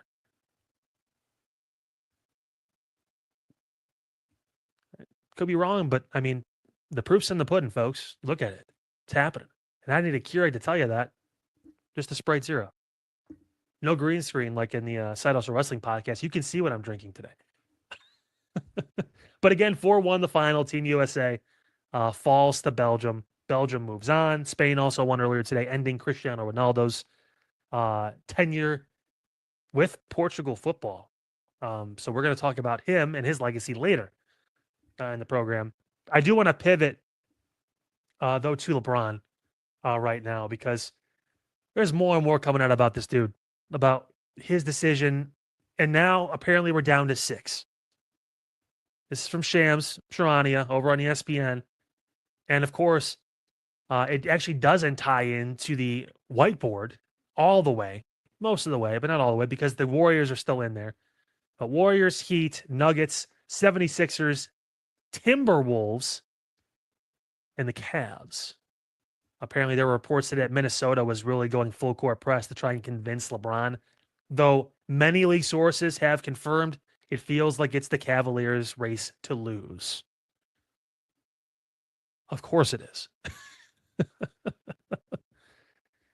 This decision, and I think I could be wrong, but the decision back in 2010 was July 10th, somewhere around that date, I believe.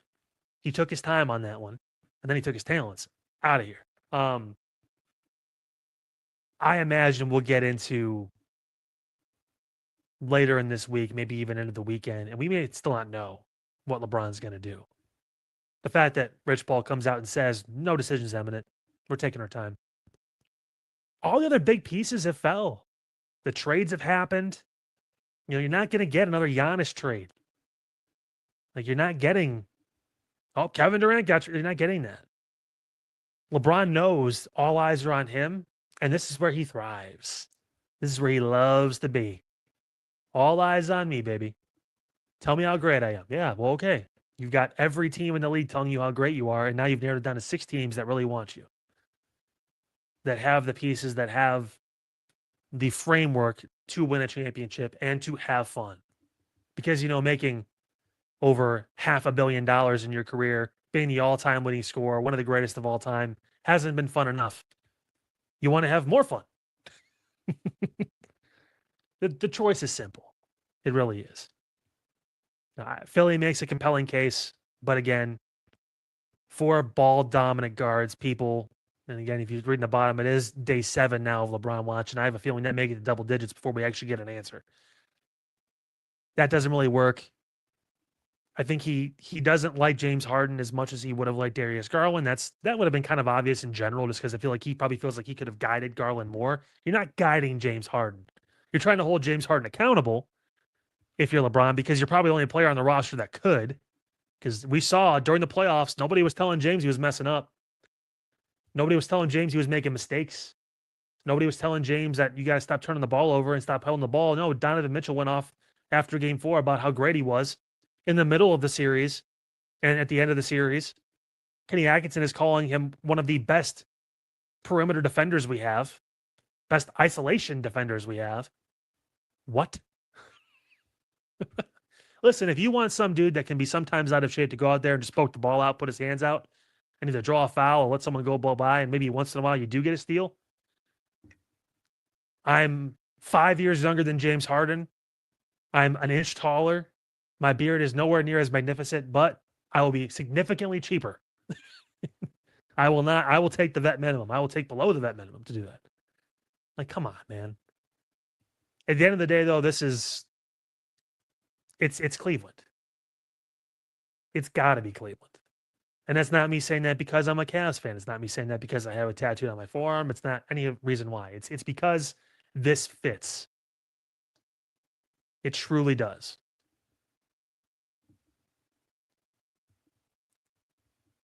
I don't understand the wait. Everyone knows that's all on LeBron. After the Giannis trade went final today, all this stuff, I thought maybe tonight. I was like, you know what? Now that all that stuff is done, it's finalized, it's over, maybe there's a chance. Maybe there's an opportunity. LeBron says, you know what? I'll sneak it in tonight. I'll make the announcement. But then I remember Team USA was playing tonight. So the earliest you're getting a decision is tomorrow. And if you do, obviously we'll have breaking news coverage here on Inside Edge Network. But yeah, buckle up. He's going to make you wait for it. Because if there's one thing LeBron does, it's work on his own timeline. He doesn't give a damn about what you think, what I think, Eli, Rob from the main event, Autumn, Daily Spiral, Chad. Nope, don't care. I'm taking my time. I want to hear everybody out. Everyone tell me how good I am. Come on, tell me. Yeah, that's great. You wanted me to again tell me again how good I am? Please tell me. Come on. You know how good you are, buddy. Just make the move. Saw the thing on social media. Some YouTuber and Giannis were in a car together, and he was trolling him, saying, LeBron to the Cavs, and Giannis had a heart attack. I hate to break this to you, Giannis, but LeBron's not going to Miami. Uh, I'm thoroughly convinced it's Cleveland, and if it's not Cleveland, it's going to be Philly or Golden State. If it's not Cleveland, it's either the best chance to potentially win because there's just that much talent, or it's I just want to have fun and say I played a season with Steph Curry, which I know Double A would be heartbroken about because he holds that personal. I was talking to him the other day about that. I'm like, man, like you said that he'd be a villain. I don't think people would give a shit if he went to Golden State. He's like, well, I would care. I'm like, okay, well, that's fair. You're allowed to feel that way. I wouldn't care. I think the Cavs would because it kind of feels like they're out of options. They let everything else go. They let Rui Hashimura stay in LA. They let all these guys sign these other deals. There's one player who we're going to talk about a little later that could be a possible fallback because he plays the position. Potentially at his age, they could target, maybe. But is he going to want to move here? With no ties? No real reason? We'll discuss it, but I don't know. This felt like the only chip because the Cavs weren't trading Evan Mobley for Jaylen Brown. And apparently they value Donovan Mitchell just as much as Evan Mobley because he wasn't even brought up. So this is it. This is the move they're going to make. I should rephrase that. They re-signed Thomas Bryant. I'm being disrespectful. Come on. But seriously, this is it. He knows that. And there's still some animosity there. I know there's respect between him and the Gilberts and all that stuff, but there's still some like, you still fucked on me a while ago. The way you handle all that. And LeBron didn't handle it great either, let's be honest. That decision thing was, while good intentioned, awful. This is it. This is the only thing they can do. And if the Cavs don't get LeBron, can you imagine? You don't get LeBron. You don't re-sign Dean Wade. You don't bring back Keon Ellis to see what he could have been off the bench. I know you look at the roster, and I think Eli was bringing this up the other day. Oh, well, they've got Tyrese Proctor, and they've got some of these guys, developmental guys. That's cool. They're not in developmental mode right now. This is championship or bust mode right now. You got a 37-year-old James Harden as your point guard. Donovan Mitchell's about to turn 30, and he's up for a contract extension. Jared Allen is getting into his later 20s now. Evan Mobley's the only person you could be like, well, you could be a developmental guy because he's 24. But even then, Evan Mobley, 5 years in the league.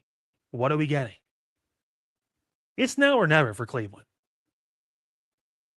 The sense of urgency needs to be lifted in the Cavs organization.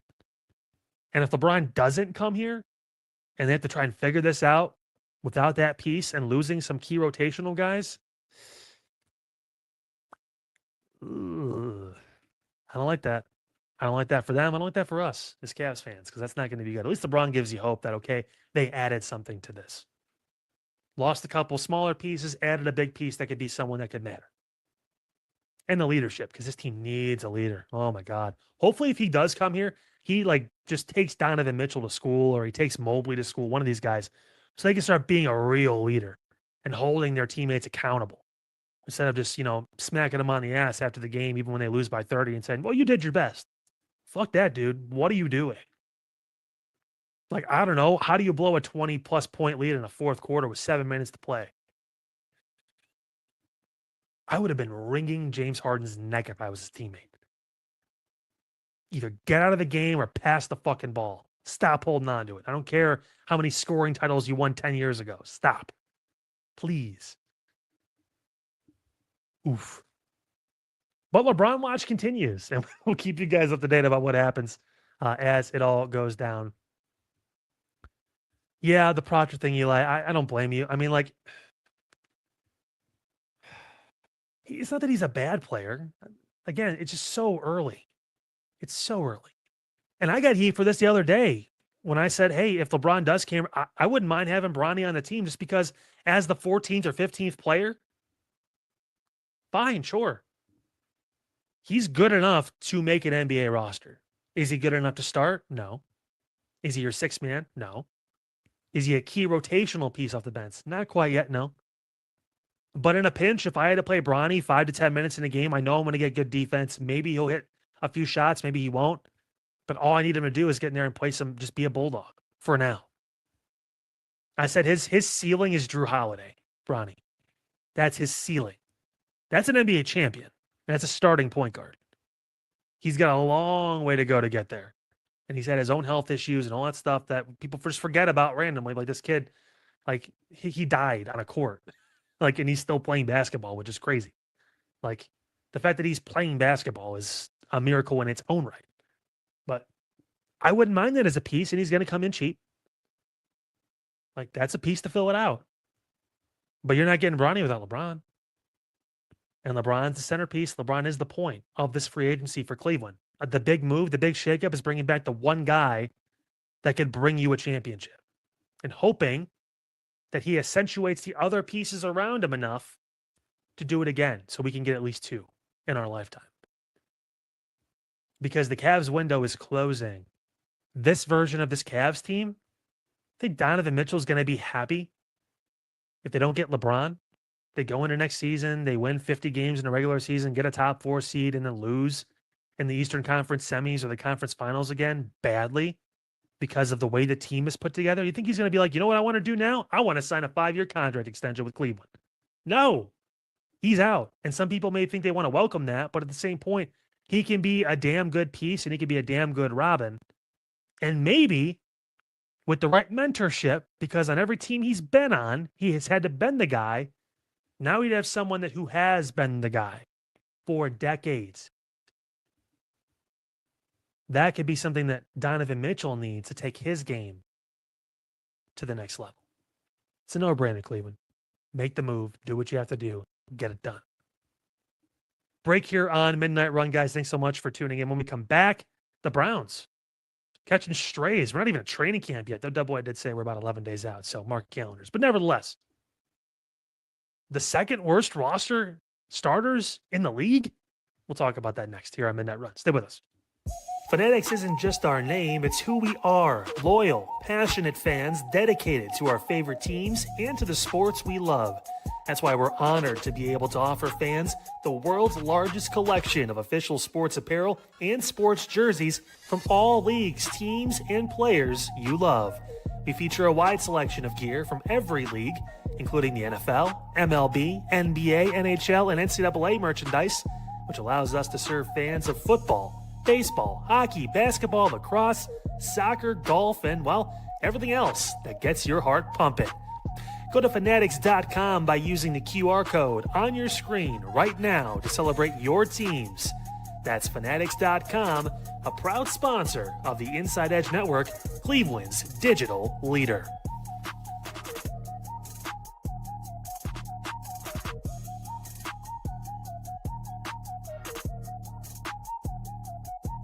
Small business owners are superheroes, but nowadays running your business means doing so inside your shop and on social media. That's why you should make Omega Video Marketing your sidekick. With a decade of content creation experience, I create dynamic, informative, and fun videos for your specific social needs that will increase brand awareness, get you more followers, and keep your social pages and websites current and fresh. I offer flexible pricing and turn times and will work with you to understand your brand and your story. All of that comes from the heart. My award-winning expertise is just the cherry on top. So let's get connected. After all, your brand is the alpha and my expertise is the omega. Discover our collection of handcrafted candles. That's right, every product is thoughtfully created in small batches free from harmful toxins for mindful everyday indulgence. Our candles are hand-poured in coconut soy wax with natural wood wicks, offering a long-lasting burn and rich fragrances. Create a cozy, safe ambiance for your home with candles from Alley Rose Fragrances. First-time customers use the promo code InsideEdge20 to receive 20% off your order. AlleyRoseFragrances.com, proud sponsor of the Inside Edge Podcast Network. Mosser Moments Photography is a husband and wife wedding photography team based in Cleveland, owned and operated by Inside Edge Network's very own Ryan Mosser and his wife, Hallie. For the past 10 years, they've captured more than 100 weddings across Northeast Ohio and beyond, always working together as a true two-person team. Their style centers on authentic, emotional storytelling, documenting the real moments between two people in love and creating images that feel natural, comfortable, and true to the couple. Rooted in Northern Ohio but inspired by their travels, Ryan and Hallie bring a warm, personal approach to every wedding day. Their work blends experience, consistency, and a genuine passion for helping couples relive their best day through timeless photography. Learn more at monstermomentsphotography.com by using the QR code on your screen right now. monstermomentsphotography.com, a proud sponsor of the Inside Edge Network, Cleveland's digital leader.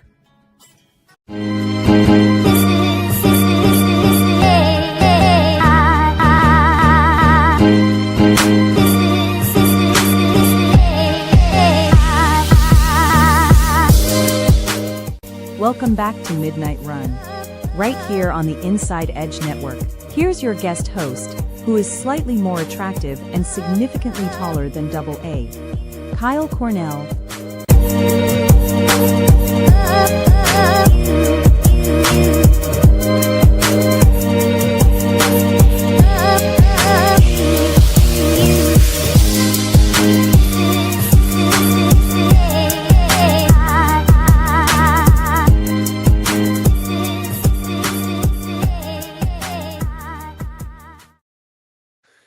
Oh, I know for a fact that he's going to kill me for these. Welcome back in, guys. Midnight Run here with Double A Anthony Alford. Kyle Cornell filling in for Double A these next 2 days. We'll have some more guest hosts for you guys throughout the week. I believe Eli going to be taking over when the time comes on Wednesday. So excited to be here with you talking sports. I know normally you guys see me on Unfiltered with Kyle Cornell at 5 o'clock every day here on the Inside Edge Network, which, of course, you should like, subscribe, punch that notification bell at Inside Edge Net across all the different social media platforms. Taking the week off of Unfiltered, little summer vacay.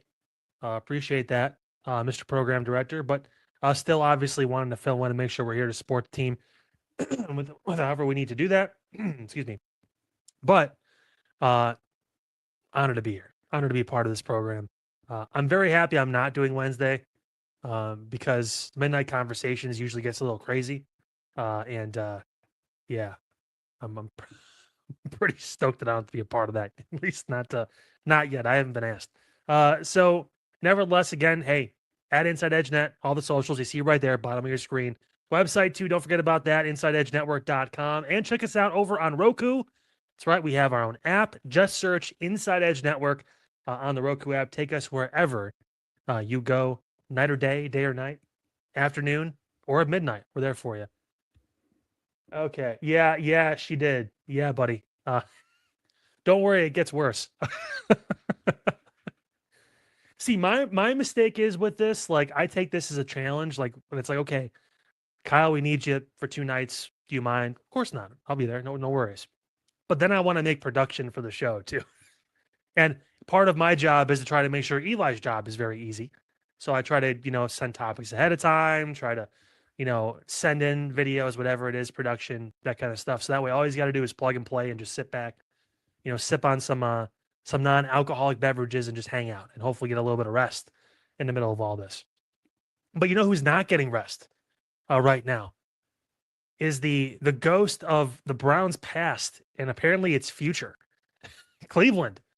The Browns, according to an ESPN article, ranked as the second worst starting lineup in all of football.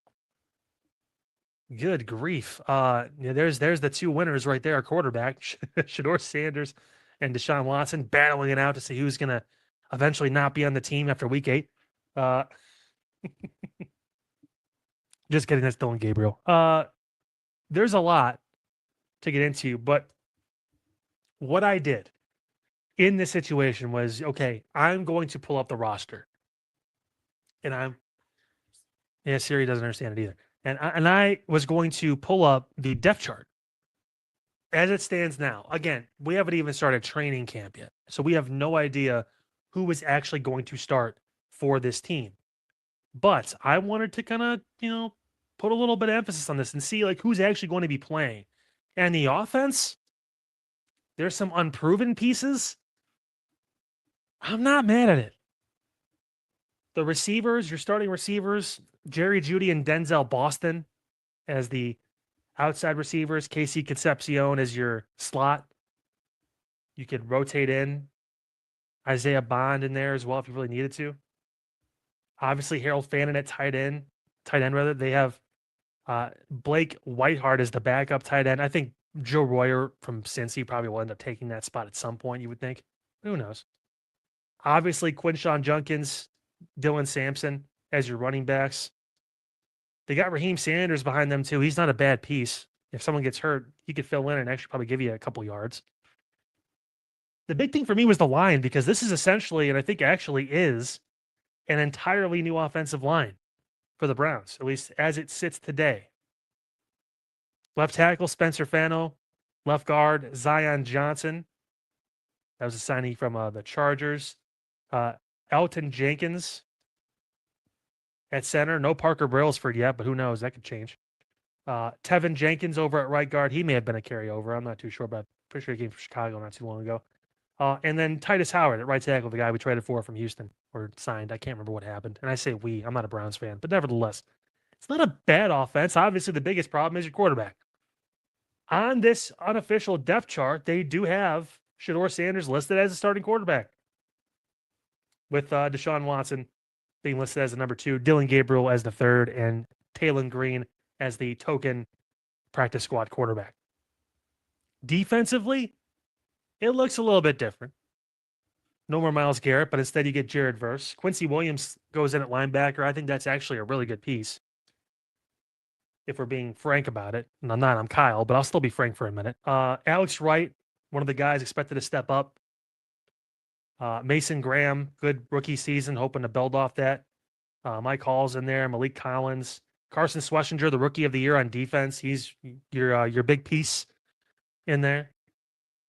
Still got Denzel Ward, still got Grant Delpit, Tyson Campbell. Miles Harden makes me nervous at the other cornerback spot, but he's there. Or at least one of the spots, maybe the nickel, whatever it is. And then Ronnie Hickman hanging out. But then you have Emmanuel McNeil Warren, who very well could end up being the starter at safety, at free safety for the Browns. That's not a bad defense. Is it as good with Myles Garrett on the roster? Of course not. But it's not bad. Special teams. It looks like Corey Bojorquez is going to be coming back. I thought maybe he was going to be gone. Andre Smith, obviously, you know what he does. I don't know about the return stuff. I feel like when you're in this position with the Browns, when you have these kind of players that you know, okay, we're not going to be able to get Isaiah Bond the ball a ton in the offense. Let them return punts.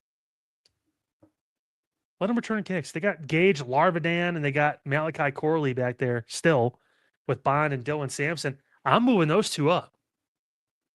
Guys that are actually going to play and still get reps on offense, but you want to get them more touches. You just know, hey, I've got 3 other receivers ahead of you. I've got another running back ahead of you that's going to get 300 carries. This is an option to get touches in a game. Maybe you're lucky we force a couple punts. You're able to get a few returns. Maybe, a couple kickoffs, whatever it is. This roster doesn't feel like it's the second worst in football. And we're judging this off of the play, obviously, of a few key rookies. In the offense, there are 3 starters that are rookies. Fano at left tackle, and the 2 receivers, Concepcion and Denzel Boston. Denzel Boston's going to be good, by the way. It may not be in Cleveland because whoever is, but eventually he's going to be good. He's going to be good. I'm telling you. I was so shocked they got him in the 2nd round.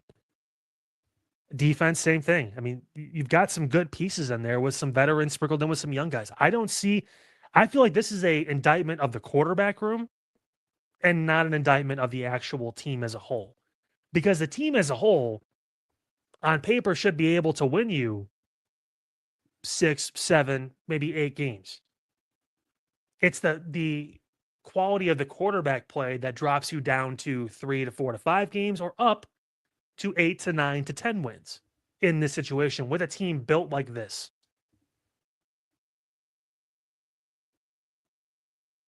There's a reason, if you guys watch Unfiltered, why I didn't have either of the Browns quarterbacks, not only in my top 10 in the league, that's a given, but in my 10 quarterbacks that could make their way into the top 10 next season. Shedeur just hasn't had enough reps in game for me to be confident. He went 3-4 as a starter last year and had bad stats. Dylan Gabriel had better stats than Shedeur Sanders last season. And he still went 3-4 as a starter. That's a good sign, but it's not anywhere near the top 10, 15, 20 in the league. Quarterback play, which you could say for most teams, oh, I know it's the quarterback's going to determine the result, and that's going to be, sure. But this is one of the key teams, and we'll look back at this era of Browns football. This is one of the key situations where it's going to define a decade of Browns football, because the team, since Myles Garrett was drafted back in 2017, there's been some really good pieces on this team. Offensive line, defensive play. It's been a probably over the last half decade been probably a top 5 to 10 defense. There have been some good situational players on offense, but it never really came fully together. And the quarterback has always been at the center of that. And the more we overanalyze and we push people out and want more instead of what's in front of you, I don't know what Baker Mayfield would have looked like if he was still a Brown. None of us do. Because he was stubborn, he was playing through injuries, and he just wasn't good. Last season, got hurt halfway through an MVP caliber season, and Tampa suffered for it because he tried to play through some of these injuries. He didn't play as well. Still had a good season technically overall statistically, but still he didn't play as well because he tried to push through this stuff. But he was your best chance. He's like top 5 in most Browns categories as a quarterback, and he was only in Cleveland for a handful of years. That's how bad this position has been. There's probably only one team in the NFL that's had worse quarterback play, and that's Chicago. The difference is they have their guy now. And he looked damn good. When you're getting declined on trademarks, you know you've made it. This is a good team. Overall, it's a good team. Some people may think I'm blasphemous for saying that. It's a good team. A lot of these places, these people complement each other. It should work. It should work. The big thing is going to be, what are you getting out of Shedeur? What are you getting out of Deshaun? Who's going to start? God, it's like the quarterback competition. I just don't want to hear the end of it. Like, I don't want to know. Like, one of those things where I just want to be like, yeah, you. Oof.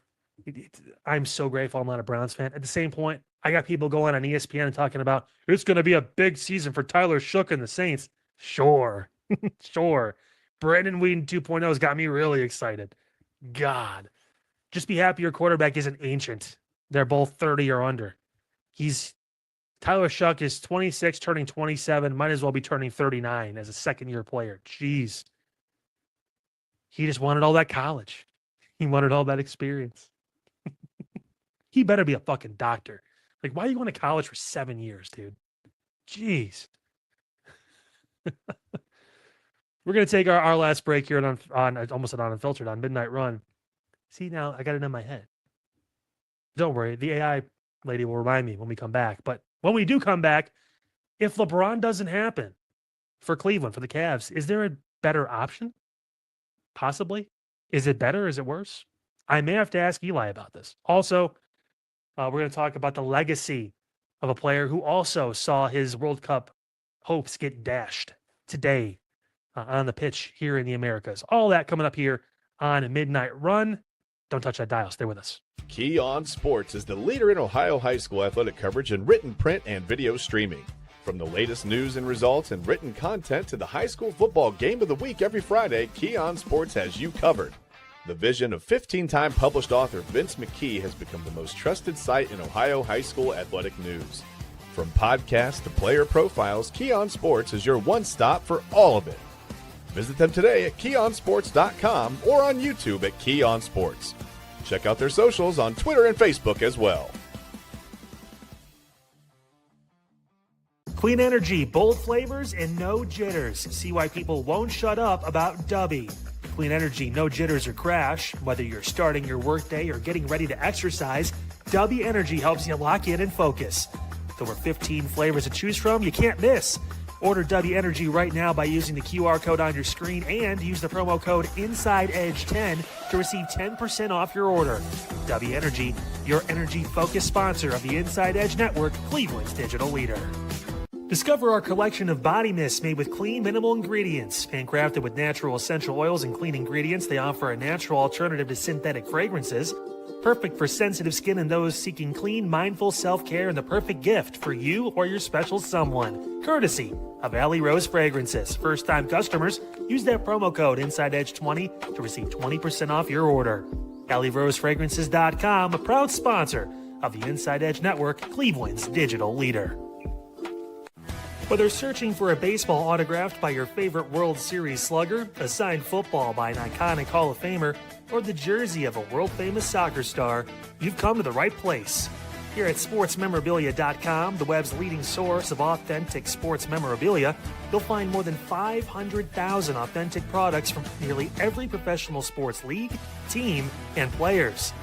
Not only will you find your next prized sports possession with ease thanks to superb customer service and tremendous site experience, you'll have the satisfaction and peace of mind that every product listed comes complete with a certificate of authenticity and is fully backed by the SportsMemorabilia.com lifetime authenticity guarantee. Go to SportsMemorabilia.com by using the QR code on your screen right now. SportsMemorabilia.com, a proud sponsor of the Inside Edge Podcast Network, Cleveland's digital leader. Find us on InsideEdgeNetwork.com for the latest information on your favorite shows, personalities, and network partners. Plus, guess what? We have a merch shop. That's right, we have network polos, t-shirts, champion jackets, hats, and bottles. Rep the network. Every purchase supports independent sports and entertainment media. Use the QR code on your screen right now to check out InsideEdgeNetwork.com. That's InsideEdgeNetwork.com.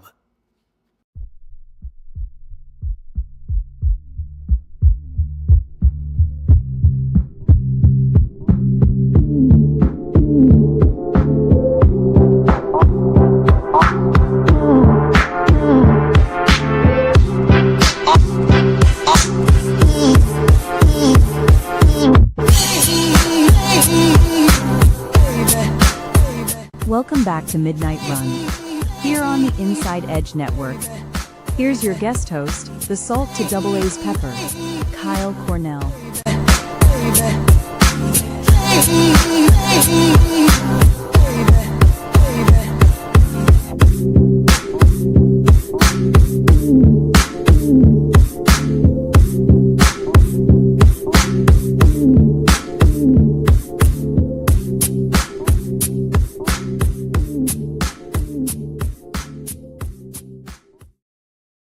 Yo, listen, AI Lady was out of pocket for that one. I didn't even tell her to say that. That's wild. Welcome back in Midnight Run here on the Inside Edge Network. Last 7 with you guys. We round out your late night. Appreciate you stopping by and, of course, taking some time with us. Don't forget, make sure you guys like, subscribe, punch that notification bell at Inside Edge Net across all the different social media platforms. Check out our website, InsideEdgeNetwork.com, a great one-stop shop to see what we are all about. If you're curious, if you watch the show, whether you're on X, wherever you are, kind of thing, and you want to know what are these guys about that keep doing these big blocks of great programming at night, daily, here, just on all the different socials, check out the website too. You're going to get a great idea about what all of us do, more about us in general as well, and a great chance to just check it all out. And the merchandise store doesn't hurt either. Pretty cool merch. Also, download the app. That's right, on Roku, Inside Edge Network. Just give us a search, download us, take us wherever you need to go right there on the Roku app. I have it on my phone. Great way to catch up if I'm out and about. It seemed to find the YouTube button. So there you go. There's always for that as well. Into some news and notes as we wrap up your Monday evening. Now, obviously, your early Tuesday morning. Another name came about in all the free agent frenzy fracas, if you will. And his name is DeMar DeRozan. Does that look intriguing to you? Because there are reports that obviously not only is he now a free agent, he's been bought out by the Sacramento Kings. So he's free to sign with any team. That the teams that miss out on Mr. LeBron James may target DeMar DeRozan as a backup just in case. Similar kind of play style to a point. Obviously, not anywhere near the ability to, be a facilitator, so to speak, but still can get you a bucket. I think he averaged a little over 18 points a game last year still. As a second or third scorer on a team, could be a piece. He's also been able to hit some clutch shots in his career. Good two-way player, some good length at the three for a lot of these people, maybe even the two, depending on what your roster looks like. This is a risk right here because, he's already just like so damn tired. But I don't know if this has been brought up or not because I haven't been able to watch the programming up until this point. So I want to bring in Eli, and there's always a chance that I won't be able to hear him. So we'll see how that goes. So we'll see if he pops on. Can you hear me? 1 2 1 2. Son of a bitch! I can't hear you, dude. I'm going to assume he's out. I'm going to assume that Eli is all for this. That he wants DeMar DeRozan almost more than LeBron at this point. All right, like he wants DeMar so bad. He's so much younger. He's 36, turning 37. I mean, he's 4 to 5 years younger. Yeah, I think it'd be a good move if they could do it. My biggest thing, would you? I didn't think about that. He's still out there, which blows my mind. Jonathan Kuminga is a piece that I don't think we've talked enough about. You talk about someone who aligns more with the timeline of Evan Mobley, someone who maybe could be a complementary scorer and piece to someone like Mobley if he ended up being, let's say the Cavs, they don't get LeBron, Kuminga can't find a damn team. He signs with Cleveland on some sort of mid-level deal.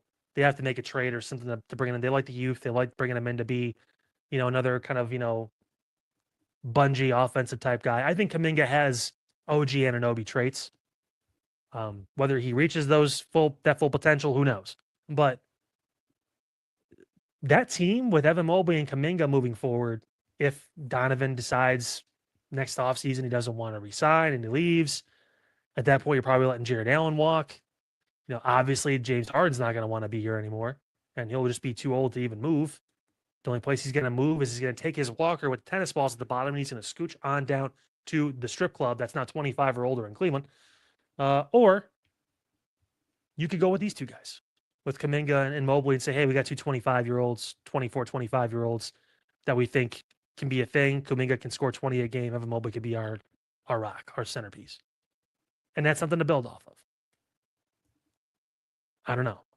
In the short term, I think DeRozan would be a great piece for the Cavs if they don't get LeBron. The issue is going to be, again, why would he want to come to Cleveland when it feels like there's other options potentially out there? Could he want to join a younger team like the Clippers and stay in LA or stay in California and go down there? Could Golden State be an option for DeMar DeRozan? That's not being talked about. They got enough perimeter shooters. Another mid-range guy. I mean, he gives, to a point, kind of Andre Iguodala vibes. Maybe not as good defensively as Iguodala was, but I mean, overall as an offensive player, I think he's way better than Iguodala was. Both crazy good athletes. That could be Golden State's consolation prize. And he gets to stay in California. I'm looking at those two teams. He has a history with the Spurs. I don't think that makes any sense, especially because they went and got Tobias Harris. I mean, I'm looking at Dallas. I'm looking at Golden State, and I'm looking at the Clippers hard if I'm DeMar DeRozan. The other people, I mean, Miami will be interesting, but I don't think that's a good fit because how many more perimeter or, mid-range shooters do you want to add to a team? That's too many. Philadelphia, that's 5. They need 5 basketballs. Double A was talking about 4. They're going to need 5. Minnesota, maybe. But again, if you're going to go to Minnesota, you might as well just go to Cleveland. I don't know. That could be fun maybe with LaMelo Ball, throwing him to him. He could still get 20 a game out there. Who knows? There are options out there. The question is, how are the Cavs going to be able to make it work if they don't get LeBron? That's the big with all of this, is LeBron's the main point. What comes after, who knows? And Kuminga, the reason why he probably hasn't signed is because that dude wants a fat ass contract. And there's only a couple of teams in the league that probably could give it to him right now. Brooklyn's probably one of them. And that's maybe it. But good luck. Last thing, today marked the last game for Cristiano Ronaldo with Portugal. There he sees leaving the field, left it all on the field, crying. Dude has done amazing things, 41 years old. This obviously his last World Cup. He's made that very well known, despite being probably in the best shape of maybe any athlete in the world, including LeBron. Calling it 5-time Ballon d'Or winner, 2-time Premier League Player of the Season, 3-time Best FIFA Men's Player. He's a La Liga Best Player, 2-time Serie A Footballer of the Year, 3-time UEFA Men's Player of the Year, 8-time Domestic League Champion, 5-time Champions League Champion. Say that 10 times fast. Overall, in domestic play, 600 goals across 24 seasons. One of the greatest players of all time. But the only thing missing off that resume is a World Cup. And that is why Cristiano Ronaldo will never be considered the greatest of all time. Leo Messi is playing with house money at this point. Dude scores goals, assists like it's no one's business. He got that World Cup in 2022 with Argentina. They're still in the tournament. And honestly, the way some of these teams are falling off, they may have a chance to get back and make it interesting. I don't think they're the favorite, but I think they have an opportunity. Still a good team. Again, great players, but really good teams. USA, take notes. Just because you have possibly the biggest soccer star ever doesn't guarantee you're going to win a World Cup. You know what does? A really damn good team, depth, and attention to detail when it comes to the sport. If you're serious about it, take this year as an example. Take the people that showed up for these games. The record number of views and viewers of these games all across the country, the continent. Take this as a sign to get your head out of your ass and make this a priority. Make soccer a top 3 sport in the country. The result, you get people like this. Cristiano Ronaldo and Leo Messi are probably only beaten by a couple people when it comes to followers in the entire world. They are internationally known. Internationally known. The only person who's relatively internationally known right now is Balogun, and that's because he was not supposed to play tonight and he did. And the team isn't anywhere as good. I take the other 10 people on Portugal over the other all 11 people on the USA team. Not even without Ronaldo. It's just better. But when it comes to the greatest, Ronaldo's going to fall short.